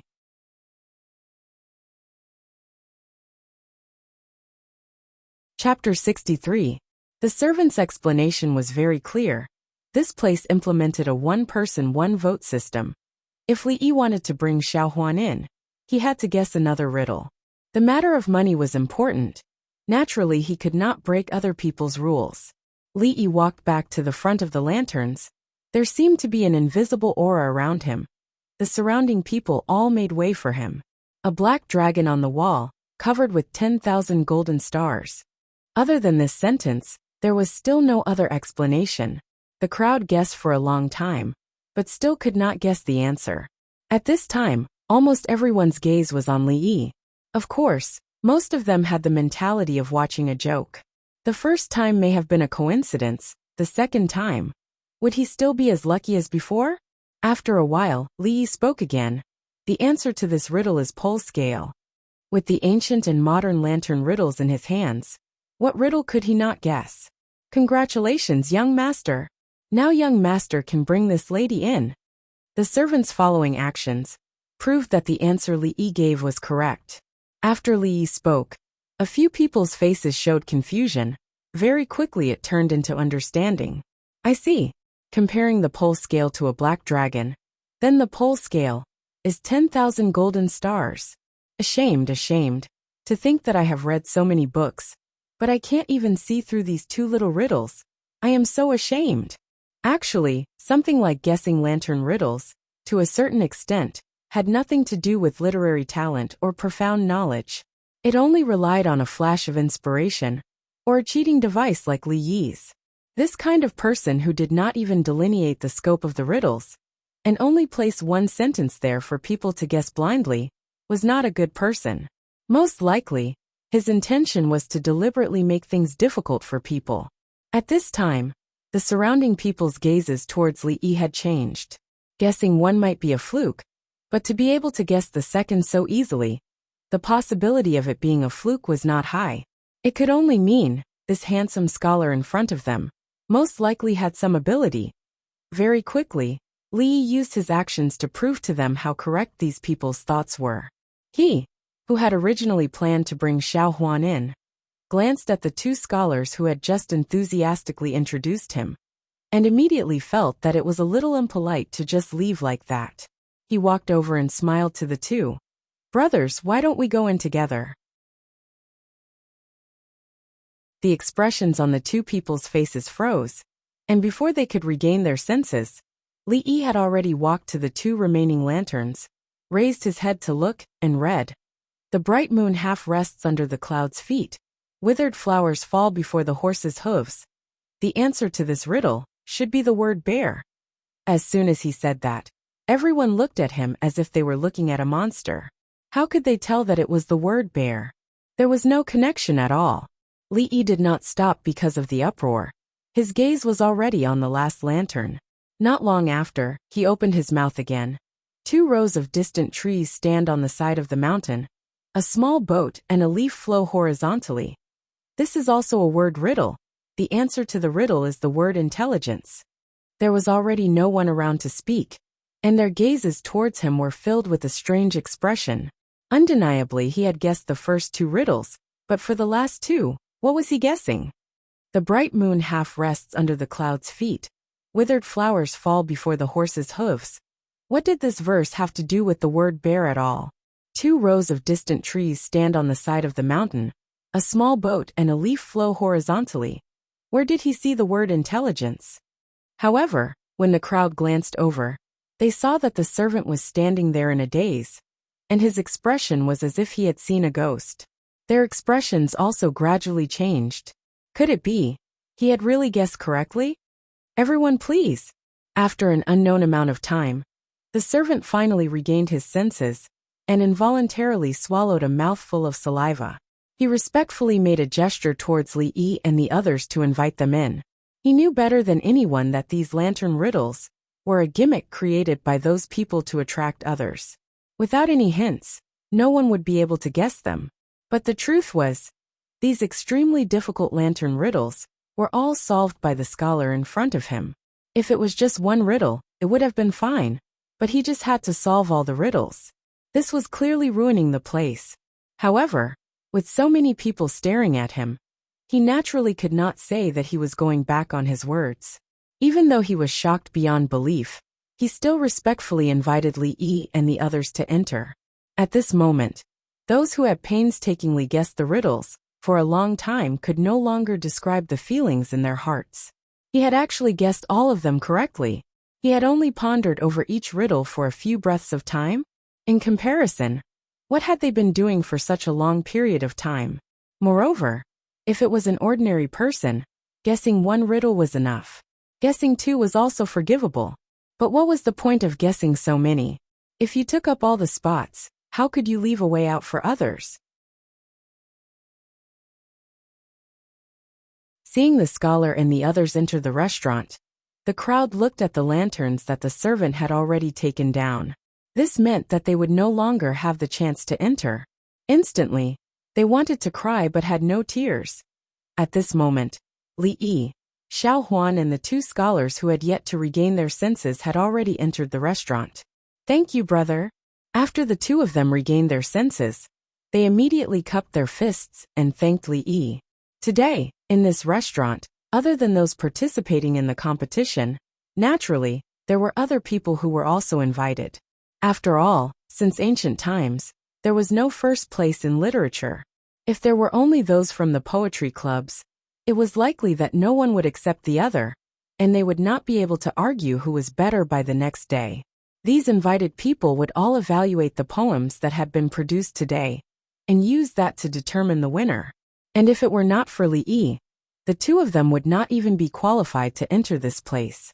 These scholars were always thanking one another, and it was not interesting at all. After waving his hand, Li Yi began to look at the situation in front of him. The space in this restaurant was much larger than he had imagined. Just the hall on the first floor alone had about a dozen people. As for the upper floor, there were also figures moving about. Even with so many people accommodating so many people, it still seemed very spacious. On the table at the side, there were some vegetables, fruits, pastries and other snacks. They looked quite exquisite, and could be used as dessert after the meal. Just when Li Yi was about to taste a piece of fruit and vegetable, a few steps away, an extremely beautiful woman spread out a square handkerchief in her hand, and distributed the exquisite pastries to the women beside her. Li Yi sniffed and his expression suddenly changed. He looked in the direction of the fragrance. "The service here is quite good. Even a maid is so beautiful. Hey, the pastries in her hand look delicious." Li Yi was surprised and sighed in his heart. Then he quickly walked over.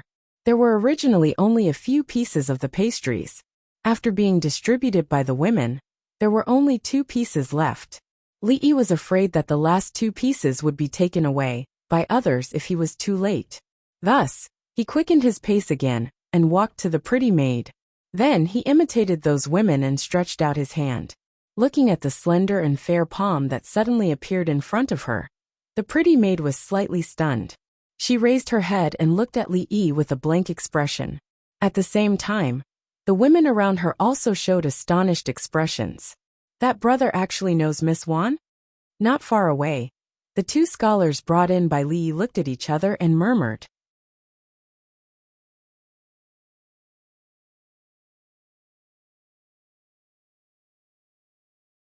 Chapter 64. Young Master, you want this?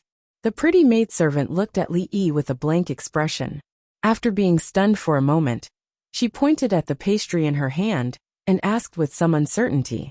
Her voice was soft, extremely pleasant to the ears. No matter how beautiful other maids were, it had nothing to do with him. Li Yi was only interested in the fragrant pastry in her hand. Seeing that she was so decisive in distributing the pastry to the other girls, when it was him, the other party seemed to be unwilling. He felt slightly dissatisfied. Could it be that this beautiful maid had the thought of valuing females over males? Li looked at her and nodded with absolute certainty. He thought that if she rejected him, he would definitely find her leader to complain about her. Futile thinking must not be tolerated. That girl was stunned for a moment and raised her head to look at the scholar in front of her. Seeing that he did not seem to be joking, she really handed over the silk handkerchief in her hand. Xiao Huan, come and try this. Li Yi stretched out his hand and took the remaining 2 pastry from the silk handkerchief. He turned his head and beckoned to the young maid. He had never been a person who ate alone. This pastry smelled pretty good. Coincidentally, Xiao Huan liked sweet food. He had to let her have a taste. After walking 2 steps, he suddenly turned his head and said, "Thank you," to the maid who was standing dumbfounded on the spot. Then he turned and left. The maid stared at Li Yi's back, and the confusion on her face deepened. "Rewatching, you know that scholar?" A girl beside her asked with some confusion. The surprised expression on her face was still there. The girl called Rewatching shook her head and said, "I have never seen him before." "What?" When the other girls beside her heard this, they all revealed an extremely surprised expression. "Then why did he? This scholar is so strange." "Yes, I have never seen such a person." Even if Ruwaching tried very hard to recall, she did not have any impression of that scholar. After a moment, she finally confirmed that she did not know him before. But if they didn't know each other, then his action of asking for the osmanthus cake just now was a little hard to see through. The etiquette between men and women had been developed very well in this era. Even men who were familiar with her would stand at attention and bow to her when they saw her. As for reaching out to ask for the osmanthus cake, it was impossible for them to do such a thing. Therefore, when that unfamiliar scholar reached out to her, Wan Ruwaching felt somewhat at a loss and didn't know what to do. Even now, she still couldn't figure out why she had reached out her hand just now. "Ruwaching, I remember that Zueamo told us to leave 2 pieces for her. She likes the osmanthus cake you make the most." After a while, a woman beside the pretty woman came back to her senses and seemed to have thought of something. She turned to look at her and said with a strange expression, "Ah!" When the beautiful woman named Wan Ruwaching heard this, she couldn't help but let out a soft cry, and a remorseful expression appeared on her pretty face. At this time, everyone's eyes couldn't help but look at the scholar who was talking and laughing with the pretty girl not far away, and the expression on their faces was extremely strange. Li Yi still didn't know that in the eyes of these strange women, he had completely lost his gentlemanly demeanor. Perhaps he would be labeled as shameless. The taste of the nameless cake just now made his eyes light up. He thought in his heart that he would ask the maidservant where she bought the cake later. When he was planning this in his heart, he suddenly felt something. Looking back, he found that the beautiful maidservant and the women around her were looking at him with strange eyes. Seeing this, Li Yi couldn't help but be slightly stunned, and was a little surprised in his heart. Although the cake was indeed delicious, they didn't have to be so distressed, right? He shook his head and stopped thinking about these things. He turned to look at Xiao Huan and asked with a smile, "How is it? Is the cake delicious?" The young maidservant's eyes had already turned into crescent moons. To her, the happiest thing was to have such a cake to eat every day. So this brother is actually acquainted with Lady Wan and the talented women of the Yining society. My apologies. At this time, the 2 scholars who had just come in with Li Yi walked over and looked at Li Yi with envy. "Who is Lady Wan?" Hearing this, Li Yi was first stunned, Then he asked with some confusion. He had never even heard of Lady Wan from the Yunning Society. Brother, don't joke around. The two looked at Li Yi and spoke with strange expressions. Before waiting for Li Yi to speak, one of them spoke again. Although Lady Wan is an outstanding actress, her literary talent is so great that even we cannot compare. Even those famous scholars would not look down on her because of her identity. This brother is acquainted with Lady Wan. This is not a shameful matter, why hide it? This time, Li was really a little confused. The two of them had said so much, but he still did not understand what they were saying. He really did not know this Lady Wan. As for discriminating against outstanding actresses, how could there be such a thing? The outstanding actresses of ancient times were equivalent to the actors of the future. The difference was that the status of the two was worlds apart. The latter often enjoyed the treatment of the moon surrounded by the stars, while the former had a lower status. They belonged to the untouchables outside of the scholars, farmers, and merchants. In the eyes of the ancients, their status was even lower than dog shit. There was an old saying, prostitutes are heartless, and entertainers are unjust. The entertainers in this saying referred to outstanding actresses. This showed how much the ancients looked down on this profession. But what did this have to do with him?